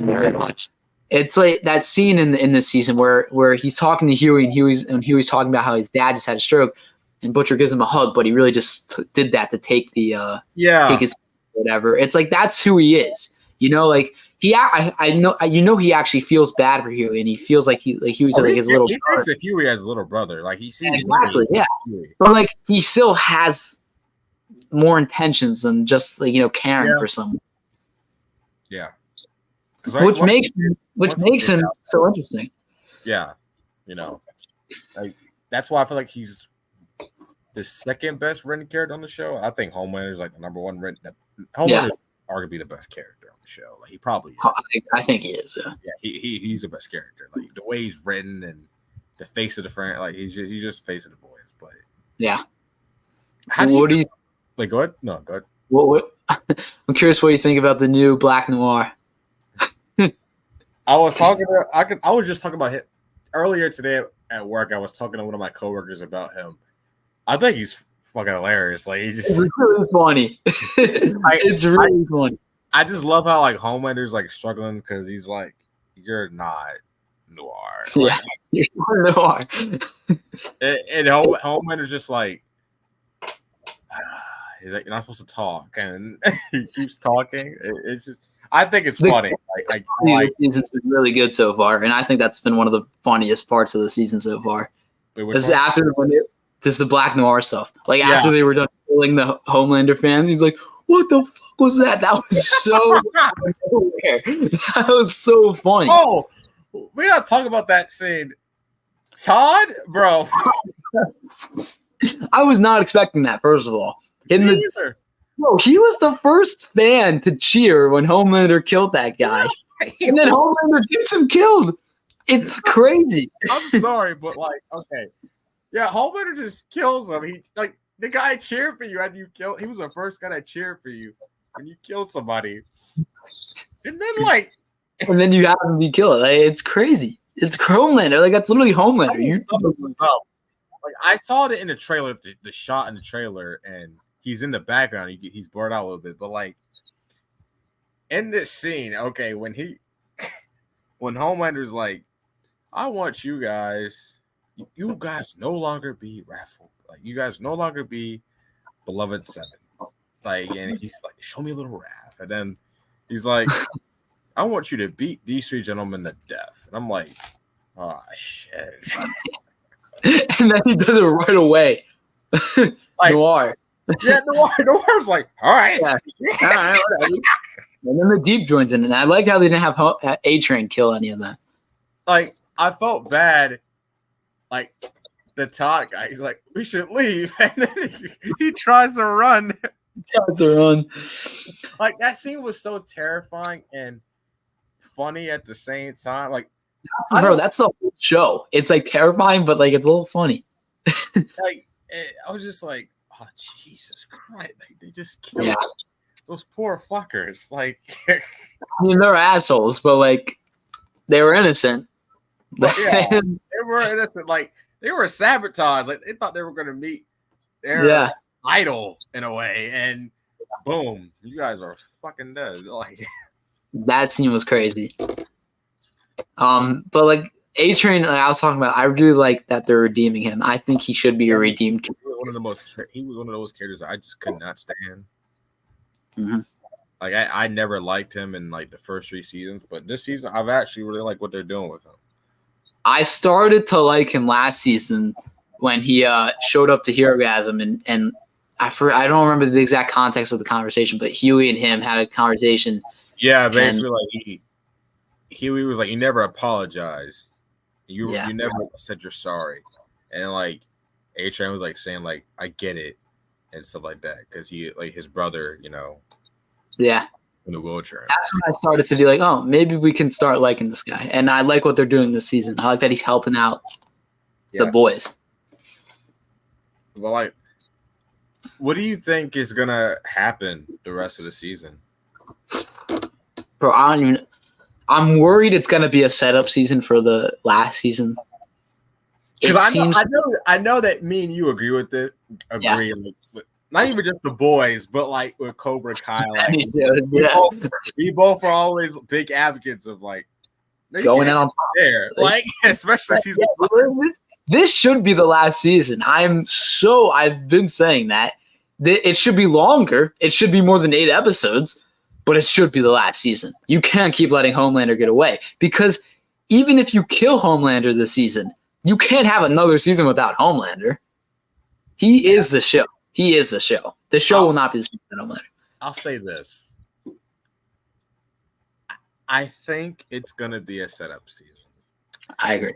Because I feel like the finale, I feel like we're not going to see Homelander and Butcher interact. I feel like the boys are on a separate mission and Homelander's dealing with something else. And that's what I feel like is going to happen with the finale. I hope I'm wrong, but because they know that we're gonna get a season 5, and season 5 is the last season. So I'm interested to see like what happens in like the rest of the way. I definitely think Butcher obviously gets back with like the boys and all that stuff. That's probably gonna happen like the next two or 3 episodes. But I'm really liking this Homelander stuff with the gray hair and like his fear of aging. I think the theme of this season is like kind of going back to your past so you can move forward. Like Homelander's gonna like it seems like he's going back to like the place that he was created.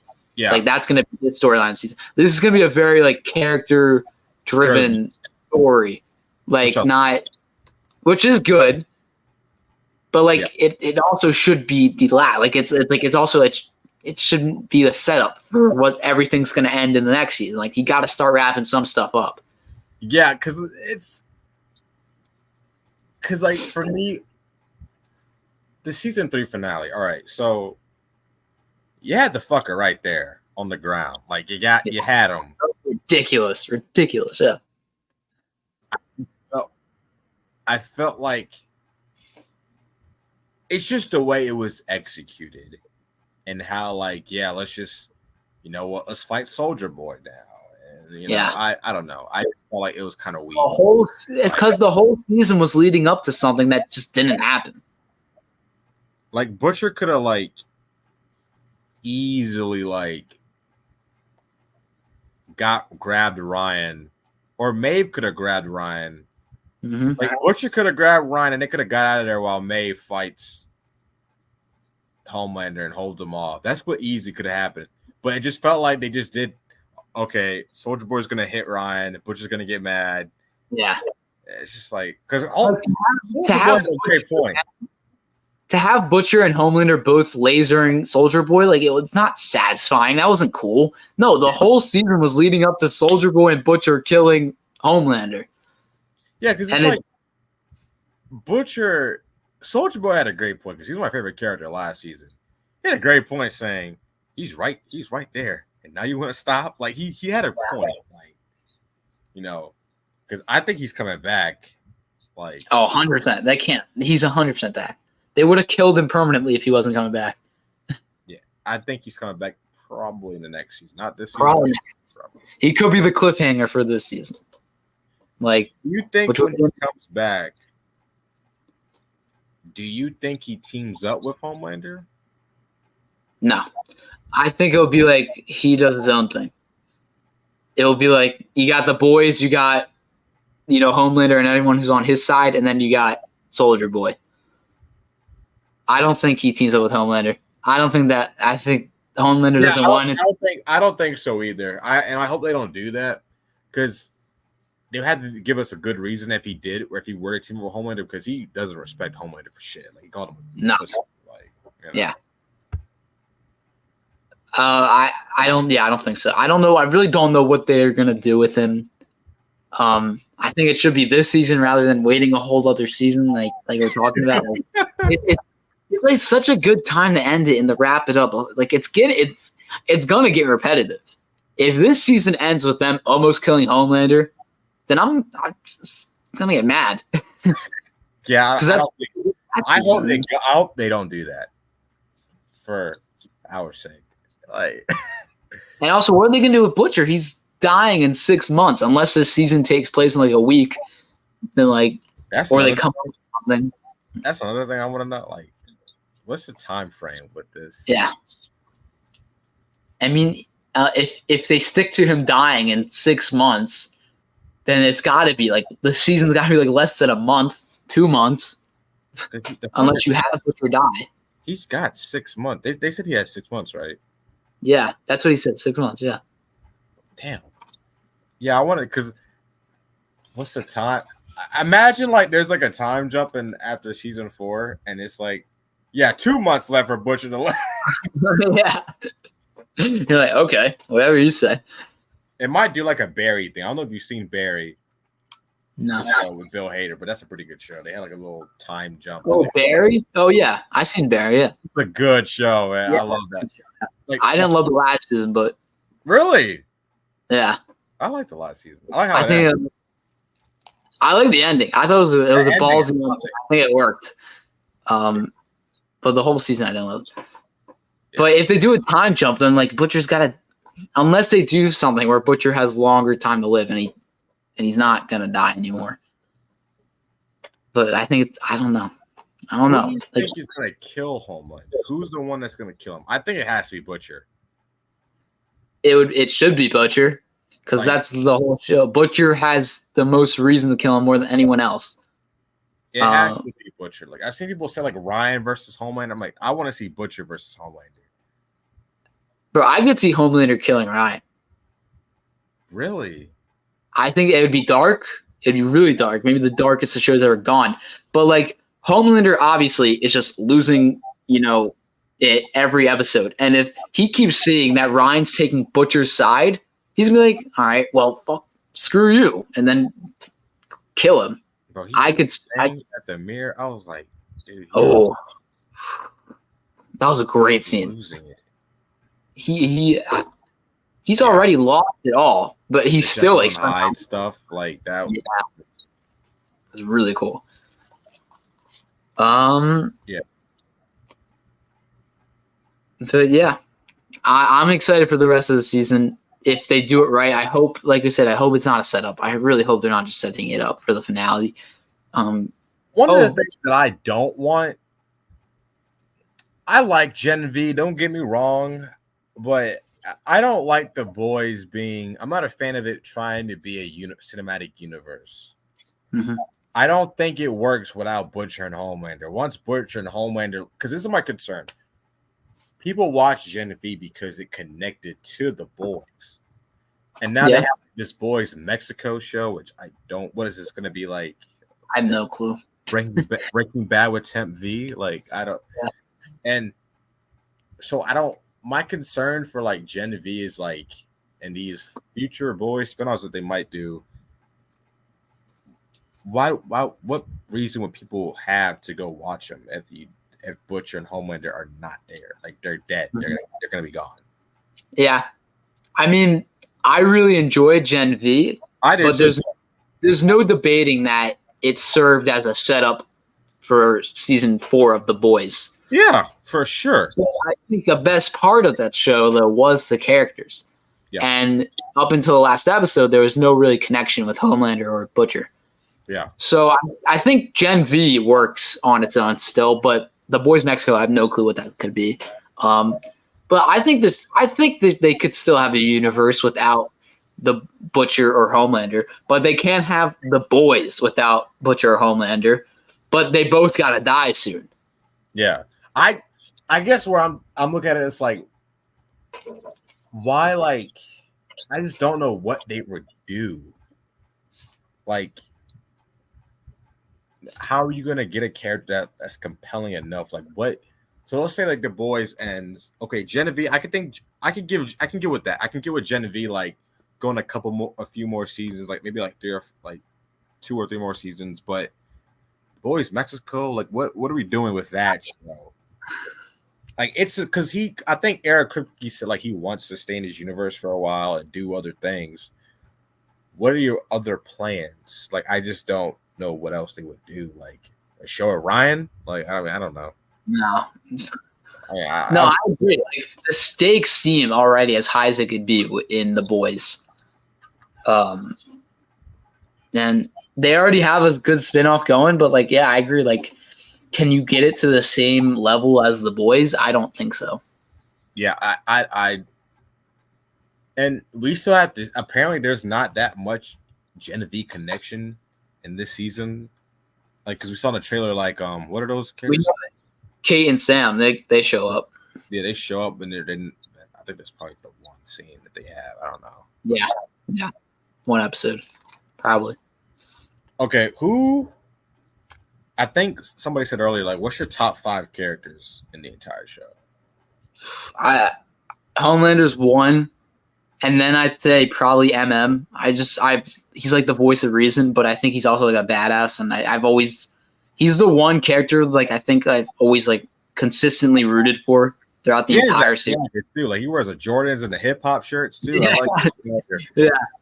He looks so different this season. A lot of people thought he was recasted. Yeah.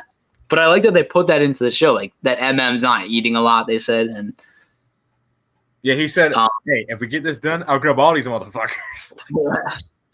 I just think that he's one of the few morally good people on this show. But like it's not like annoying that how good he is. Like he's just a good guy. He's also kind of fun. Like he's pretty funny and like he's the one that challenges Butcher too. He's like, yeah, we'll be doing this. Like I love in season 1 where you first meet him and he was like, your name is Mother's Milk. He's like, yeah, my mom named me Mother's Milk. Got a fucking problem? Like yeah, he's funny, but also he has good chemistry with like all the characters on the show. Yeah. Like he seems like the one everyone looks up to. Yeah. So I think MM's right too. 3, I put Butcher. Because he's Butcher. Like he's also extremely funny. The shit he says.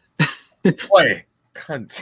Well, yeah. But also like he's like Homelander the way like you don't know what his next move's gonna be. Like he could go one way or he can go completely the other way, and it would make sense for his character. 4, I'd say probably Huey and then A-Train. Really? Well, I have never heard anybody put A-Train in their top 5. I don't know. Even when he was evil, like I was like, this guy's kind of like entertaining. Like I can get behind this like total asshole. Like he's got to go or he's got to redeem. But like he's not like the Deep where I just can't stand that guy. The thing about the Deep is like I don't like the Deep. Like I can't stand the Deep, but he's funny. Like he's so stupid. Like that scene in season 3. He's in that scene in season 3 where after Homelander kills Noir and he brings in his mask and freaking the Deep is like, is everything all right with Noir? It's like, bro, he's dead, you idiot. Like he's so stupid. Like, he looks, he's like, is everything all right with Noir? And then he's freaky too. Like the shit he does with the octopus. Oh my god. I don't. That's why I like The Boys so much. Like I don't like this guy, but every time he's on screen, I know I'm gonna laugh. Yeah, like I know I'm gonna be entertained.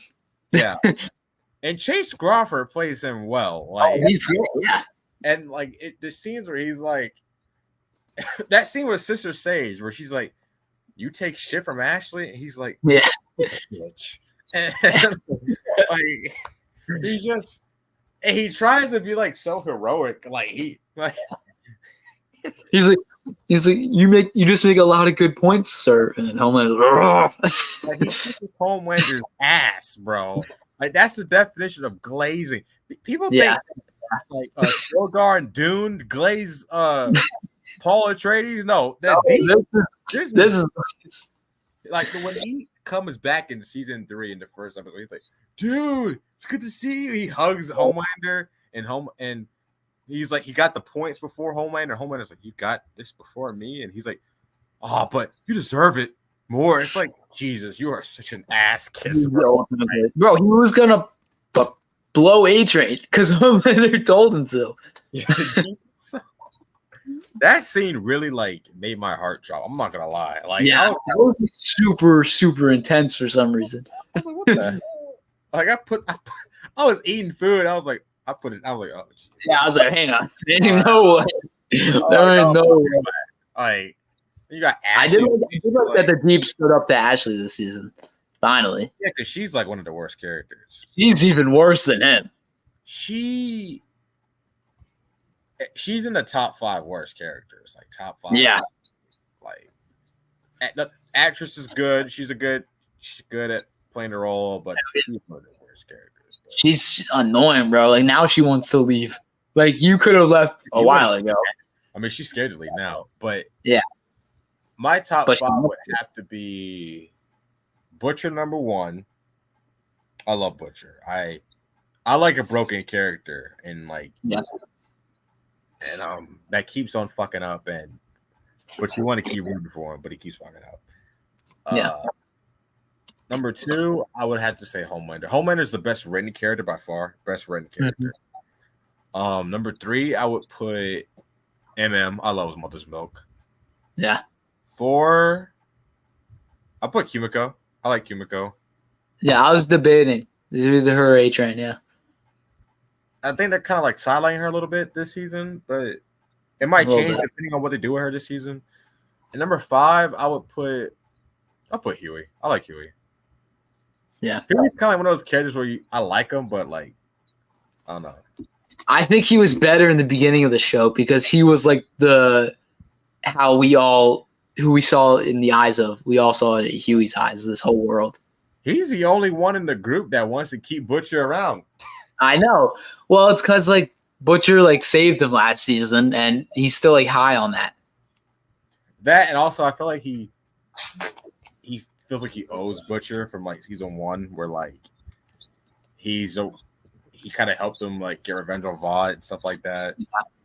But I don't know. It's a very interesting dynamic between those two because like it's kind of fucked up, but it's also kind of sweet. Yeah. It Yeah. kind of reminds you of like Walt and Jesse. Yeah, 100%. That's a good. Very Yeah, similar to those two. yeah, that's a good call. I never thought about that, but that's a really good parallel. I'm not telling you about Temp Veen Mm-hmm. and stuff, but I feel like what's gonna happen in the final season. I feel like Butcher is gonna take one last dose of Temp V to try to kill Homelander. The final episode, he's gonna do it, and they're both gonna kill each other.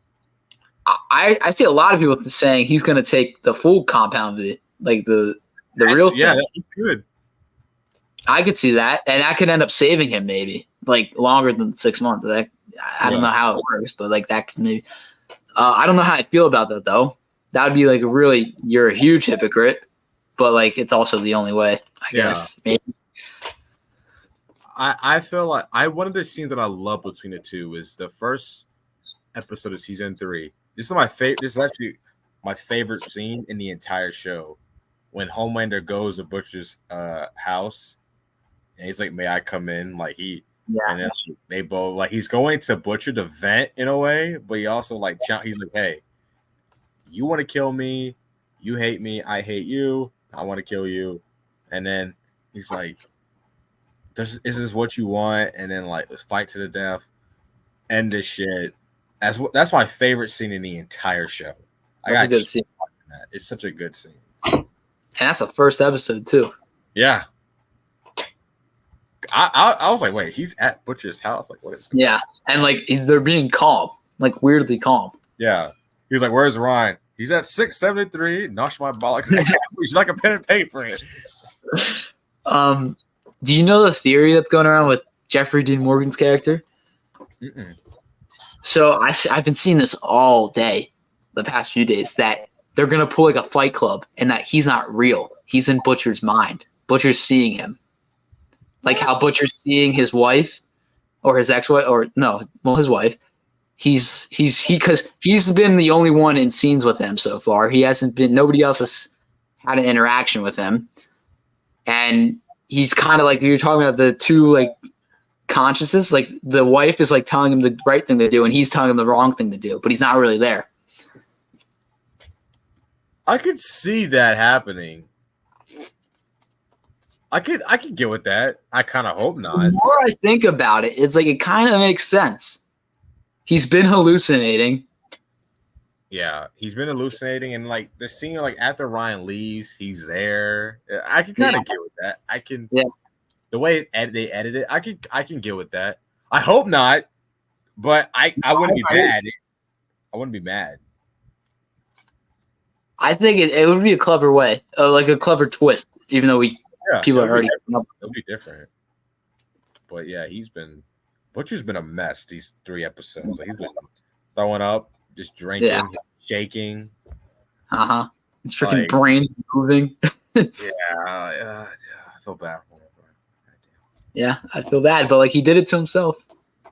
He shouldn't have took that Temp V, bro. No, he should know. Carl was like, I told you. I mean, yeah, that's I mean, I hope he doesn't take the full compound V because I would be like really like hypocritical. I feel like the thing is with that scene with Ryan, he's gonna die. Butcher is going to die. Oh yeah. Like, and that's why it's such a sad scene. Mm-hmm. Because it's like it's going to happen, but he needs to die killing Homelander. And I feel like what would be great is if he asked MM to watch over Ryan. Mm-hmm. Because I have this theory that like either maybe like Huey and Starlight adopt Ryan, or maybe MM. But I think I like the idea of MM doing it. Yeah. Well, he is a family man, and they haven't, and Butcher and him have not been getting along really lately. So that would be. Dude, when he was like punching Butcher, I was like, God damn. Yeah, but Butcher also deserved that shit too. Like for sure. But it's like MM is strong as shit. Like, damn. He might have gotten a little smaller, but he's still strong as hell. Yeah. Like he's like punched him and Butcher smiled. I'm like, Butcher, you Carl Urban is such a good actor, bro. Like, he's so good. He was like born to play. I can't see anyone else playing Butcher. The fact that Carl Urban and Anthony Starr haven't gotten Emmy nominations for this it's ridiculous. is crazy. It's crazy. That's insane. That is crazy. Especially Anthony Starr. Like, are you kidding me? 100%. It's because these Emmy voters, they see it as a superhero show, and that's it. They don't see it as a actual show with great acting and great storytelling. Yeah. Because this is some of the best acting I've ever seen, ever. Especially Anthony Starr. Like he's one of the best villains ever. Yeah. Some people think that he's the best villain in anything. I wouldn't go that far, but he's up there. Because the Joker exists. He had Darth Vader. Like yeah. He's definitely up there. Like he's 100% up there. His performance is fucking top notch. Like one of the best performances from a villain ever. Yeah. I would put him right behind Heath Ledger. Definitely up there. I think he definitely belongs in that Heath Ledger, Willem Dafoe category. Like, yeah, he definitely belongs in that. Because I think I'd put him above Willem Dafoe. It's tough. I might have to agree with you. Like, it's tough, man. Because first of all, he just has so much more screen time than Willem Dafoe, but like for sure, he's just also so evil and he's so complex. Like this, and like weird. The growl, like yeah. Jesus, like, yeah. How did that come out of it? Like, yeah, like, jeez. I think I rewinded that like a couple of times while watching. I was like, oh, I remember in the trailer they showed it. I kept looking at that part again. I was like, yeah. That was. I want to get to that lab scene in the trailer where he's laughing like the Joker. Mm-hmm. That's where I think they're going to next. Yeah, because somebody like, that watched the season, like one of the reviewers that watched the season, they said that scene's like crazy. Like the way that he laughs and like it's like the Joker. He's like really good in that scene. Yeah, I mean, I don't know how much more off the rails he can go because it already seems like he's so off the rails. Like how much crazier can he get? But like people are forgetting he could kill everyone whenever he wants, and he hasn't done it yet. I feel like that's gonna happen before the show ends. Yeah. Maybe this season, maybe I don't know. I mean, he could end up killing everyone, and that's how the show ends. Homelander could win. Yeah, could you imagine they end the show with him winning? I would hate it and love it at the same time. Yeah, I would.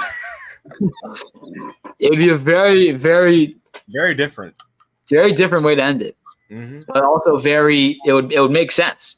Because nobody's been able to defeat him so far, and he hasn't even killed the main characters yet. Yeah, he's a crazy son of a bitch. Like, oh. Yeah. But anyway, I think these first few episodes have been a great start to the season, and I agree. I think it's been a little bit of a slow burn, but like I think in a good way. It's diving deeper into these characters, letting like. You thought these characters, but then it's giving you more backstory, more, development with them, and I really like that so far. Yeah, I agree. Well, what's your ranking of these 3 episodes so far? Like ranking the episodes? Yeah. I think episode 3 is number 1 for me. I will put episode 2 behind it, and episode 1 last. I do like episode 1 as an introduction, though, like the way it intros and like the God Save the Queen song. But Mhm. yeah. Oh, how do you feel about that? What's her name? What's her name? What's her name? Newman. Victoria Newman. How do you feel about her character? She's first of all, she's bad. No, yeah, she is. Yeah, she's bad. She's Yeah. bad. I've always liked her character. I like how they're giving her more wit. You know, like when that scene with Huey and Butcher, where Butcher shoots her in the head, and like, how are you guys getting even worse at your job? That was That was okay. That was so funny. How Huey tries to like, yeah. he tries to throw the acid, and she's like, "What the fuck?" And then like Butcher's like,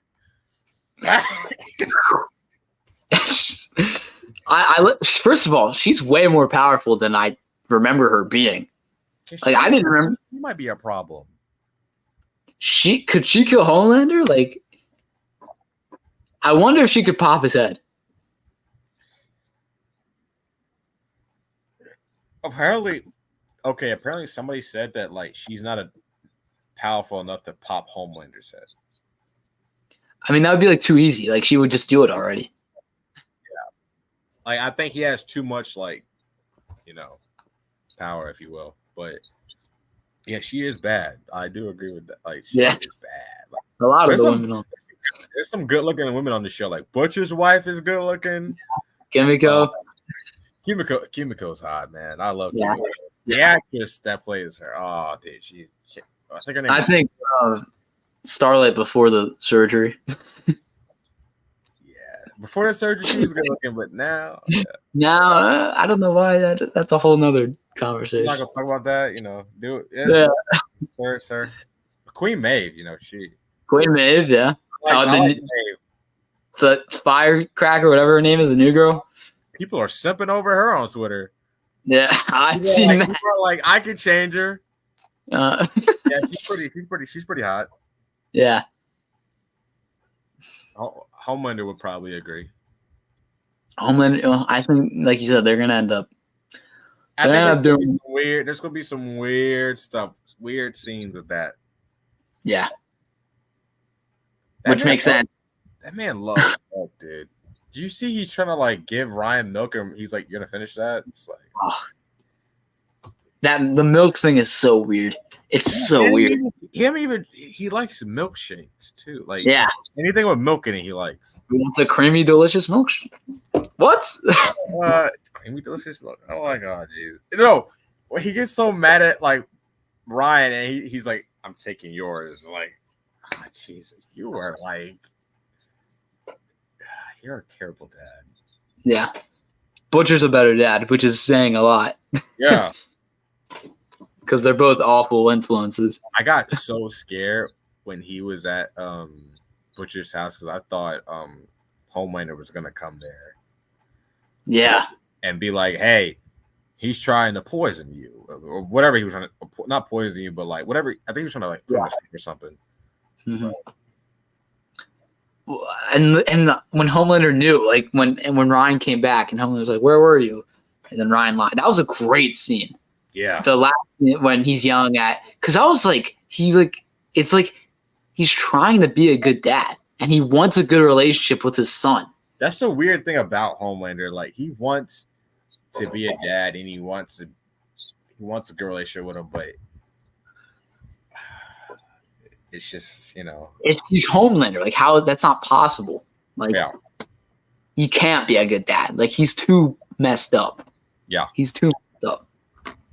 This is a crazy summer for like, I got scared for Ryan in that scene. He's back. He runs. I'm like, he took off. Yeah. Yeah. This is a crazy like summer for like shows. Yeah. So we got this, The Bear. I can't wait for The Bear. Can't wait for The Bear. I love The Bear. Dude. Oh man, it's probably one of my favorite shows of all time. For sure. It's so well made.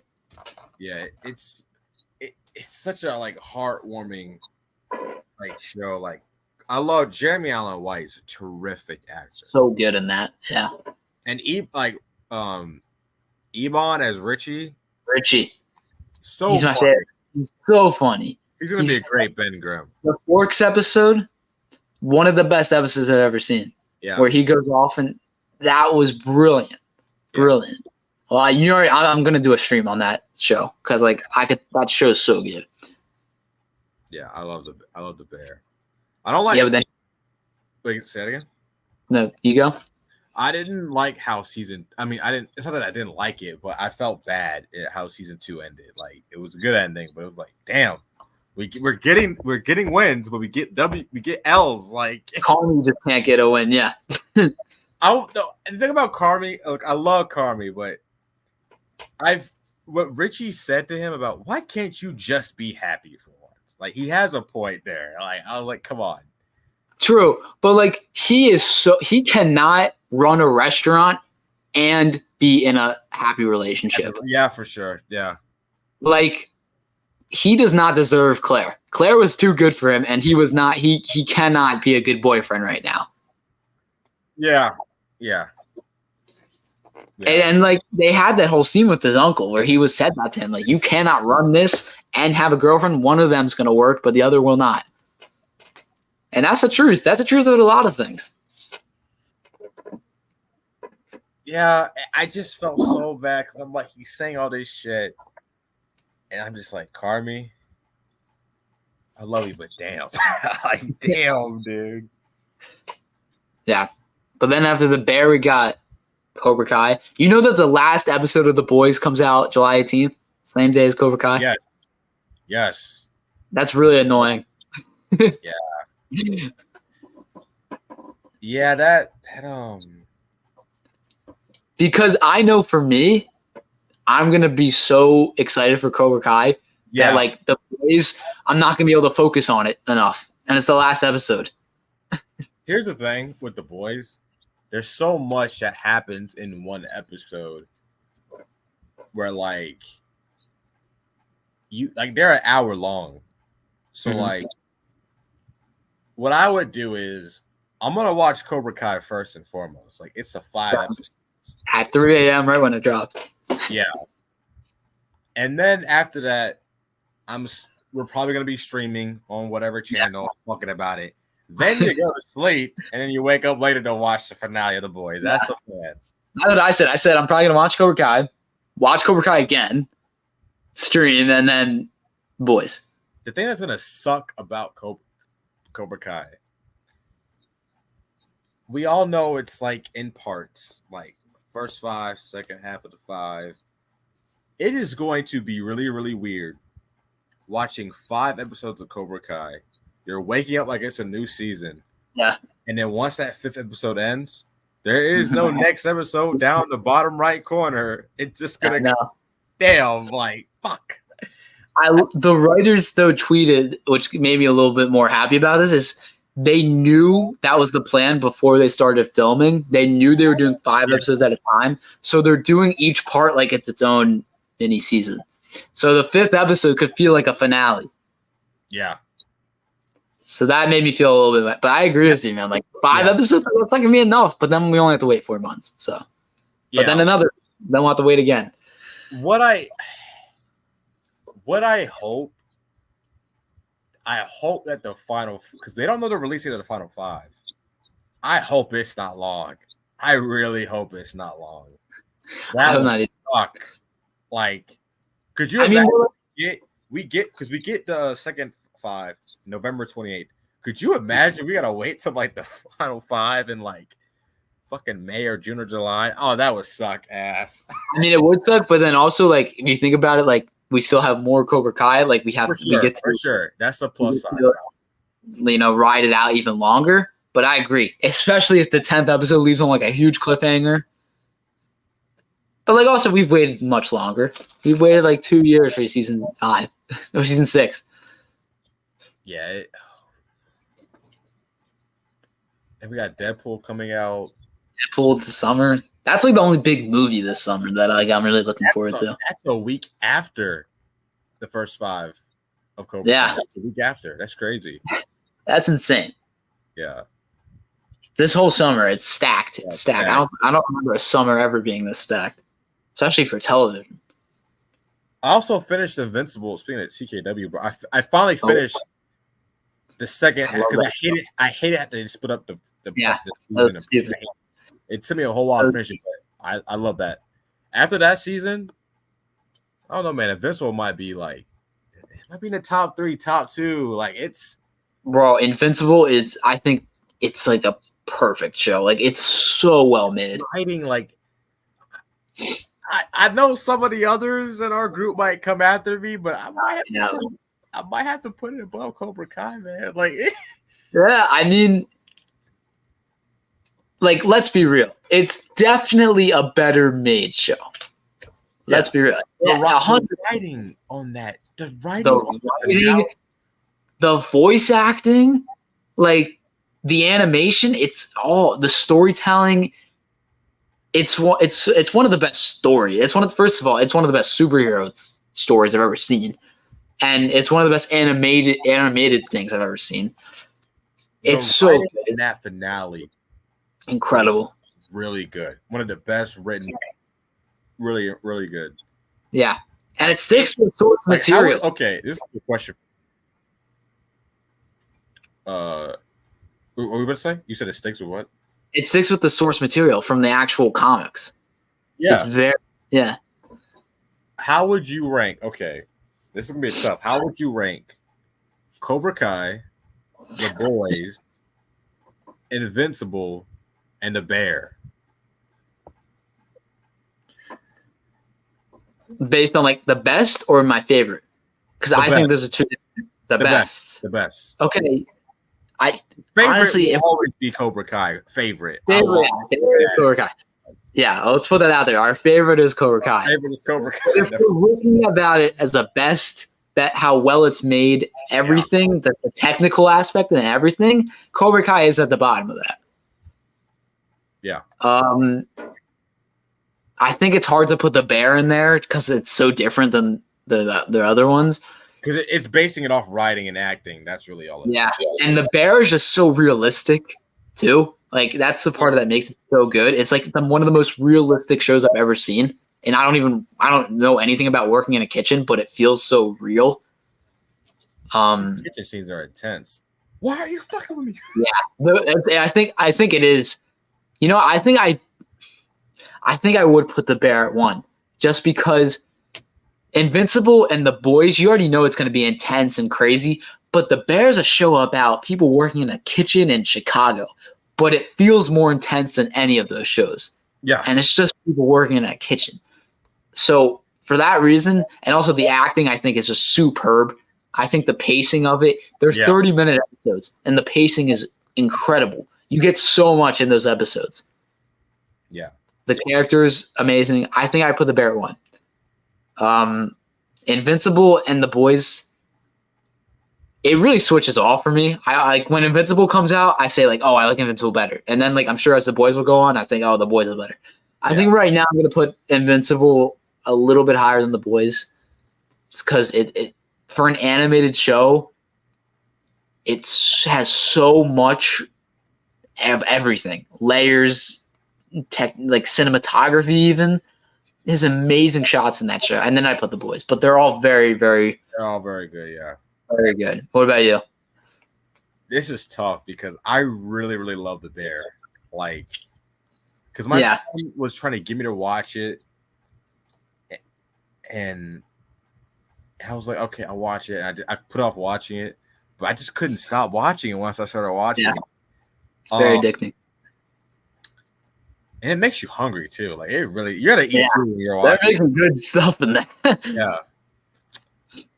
I would have to say The Bear is probably like it really that season 2 of Invincible is really making it hard though, because that line from Mark in the finale, oh dude. Did you like season 2 more than 1? Yeah, it was more emotional. Really? I thought it was more emotional, and I feel like it was. I like it does because the reason why I had to give it season 2 the edge because as good as season 1 was, you have to follow us. When you have a good season one of a show, you have to really like go at it like really, really good, and like have a good season two. And the fact that it did that, I was like, okay, and it really blew. Like the thing that killed it was like the break up the parts. The break. Oh, Like, that was so stupid. It's all business too from Amazon. But I felt like I like season two a little bit better. That's the thing about interesting. season one is I like the Invincible and Omni-Man stuff. Yeah, Omni-Man's too good. Like and J.K. Simmons is like so good, and to have him like missing for most of it, took me out a little bit. I think season one's a little bit better, but they're very close. I would right now I'll put the Bear at one. Mm-hmm. Like you said, the realistic aspect and like the performances is just really good writing. And like Carmi's one of the best written like fictional characters, I gotta say. Like definitely. I put the Bear number 1, 2. I put Invincible number 2 right now. And 3, I put Cobra Kai because the parallels and the perspective things, and they're really good at that. And then at 4, I put The Boys.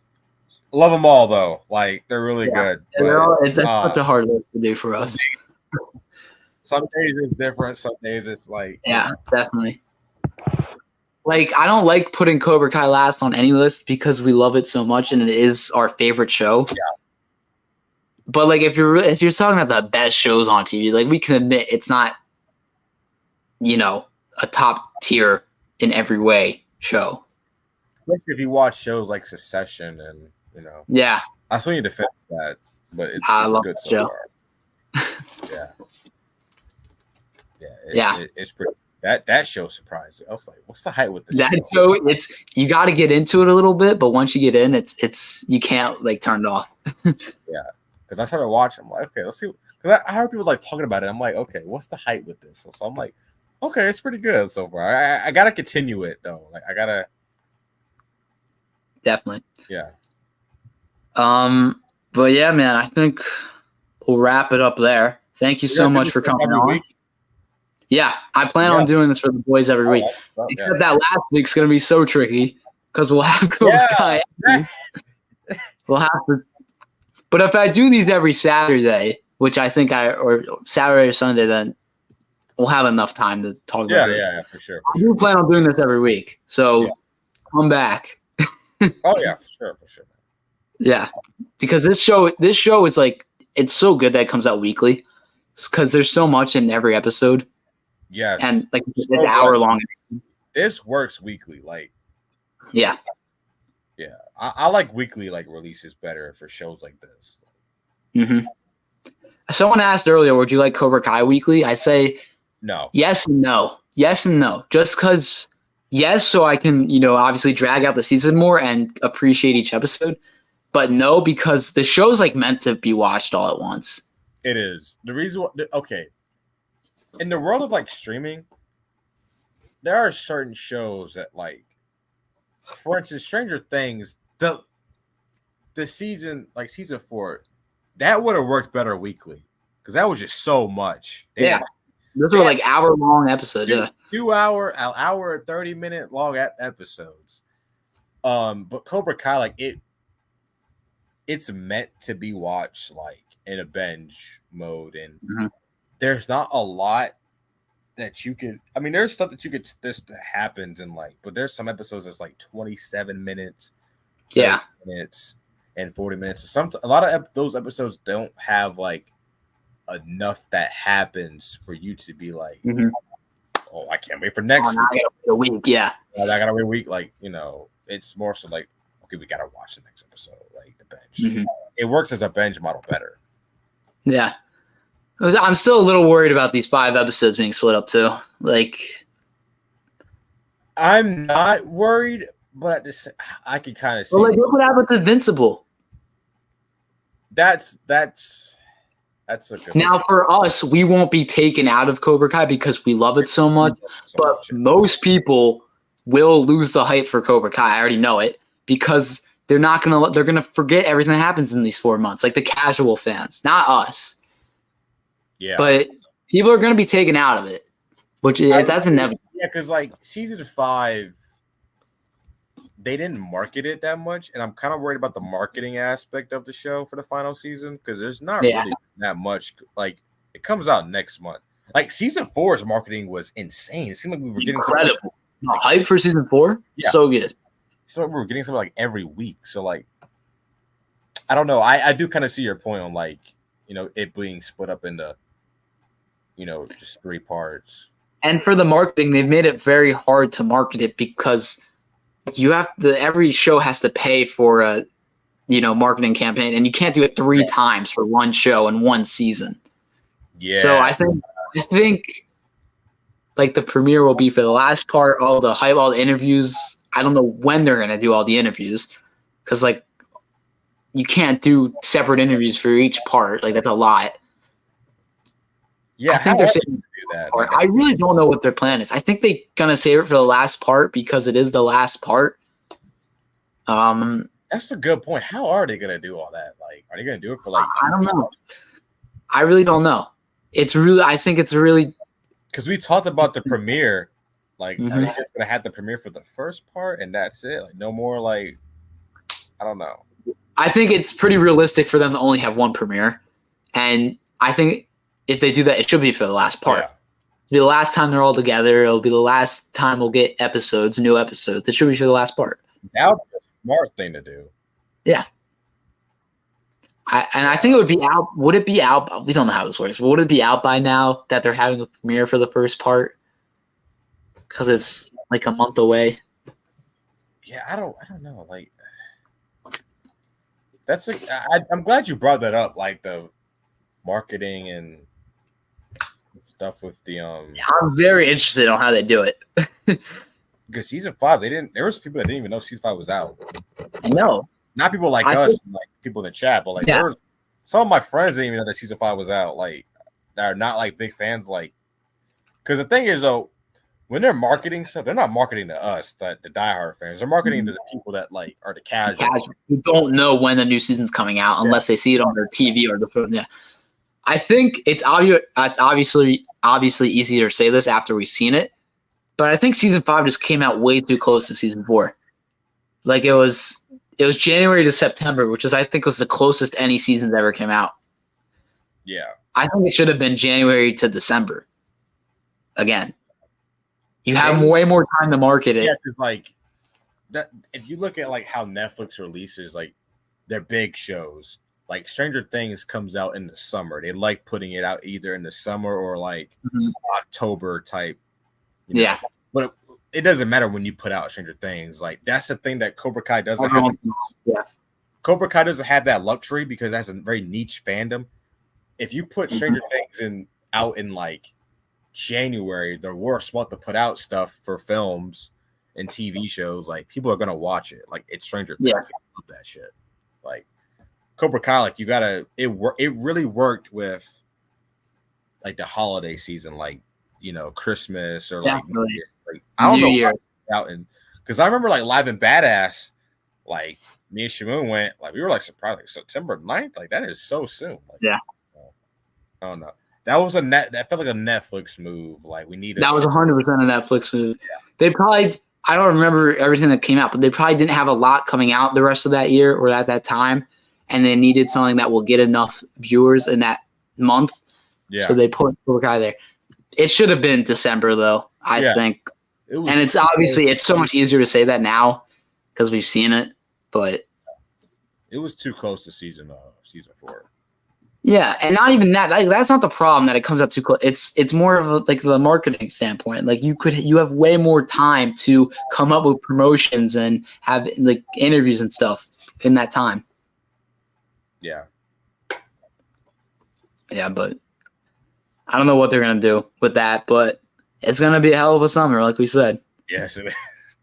We have we're eating good this summer. Comes out a week after my birthday. That's crazy. Oh yeah, Cobra Kai. Yeah, it does. Oh wow, it's a good gift. Yeah. Hopefully that first 5 slap. Oh, please. I hope they do. I don't know. I hope they do. I don't think it's fair for me to doubt them because they've never. Yeah, I trust the big 3. Yeah, they've never failed us. So, but I trust them. You're right. That's it. I trust the boys creator, even though We don't know how they're going to make a whole nother season, but they haven't failed us yet, so I guess we'll trust them. Yeah. But yeah, thank you, RJ, for coming on. Hopefully we'll see you here next week. We talk about episode 4. Yeah. Yeah. Thank you, everyone who was in the chat. This was a long stream, almost 3 hours long. This was long. I didn't realize it was this long. Yeah. Thank you, everyone who was in here from the beginning to now, everyone who's been here. If you haven't already, like the video, subscribe if you haven't already. And yeah, we'll see you guys in the next stream. Should we do a little boys pose to Yes. Diabolical. Diabolical. Oi. Scorched. I love how he says that, man. All right, we'll see you guys next week. See you guys.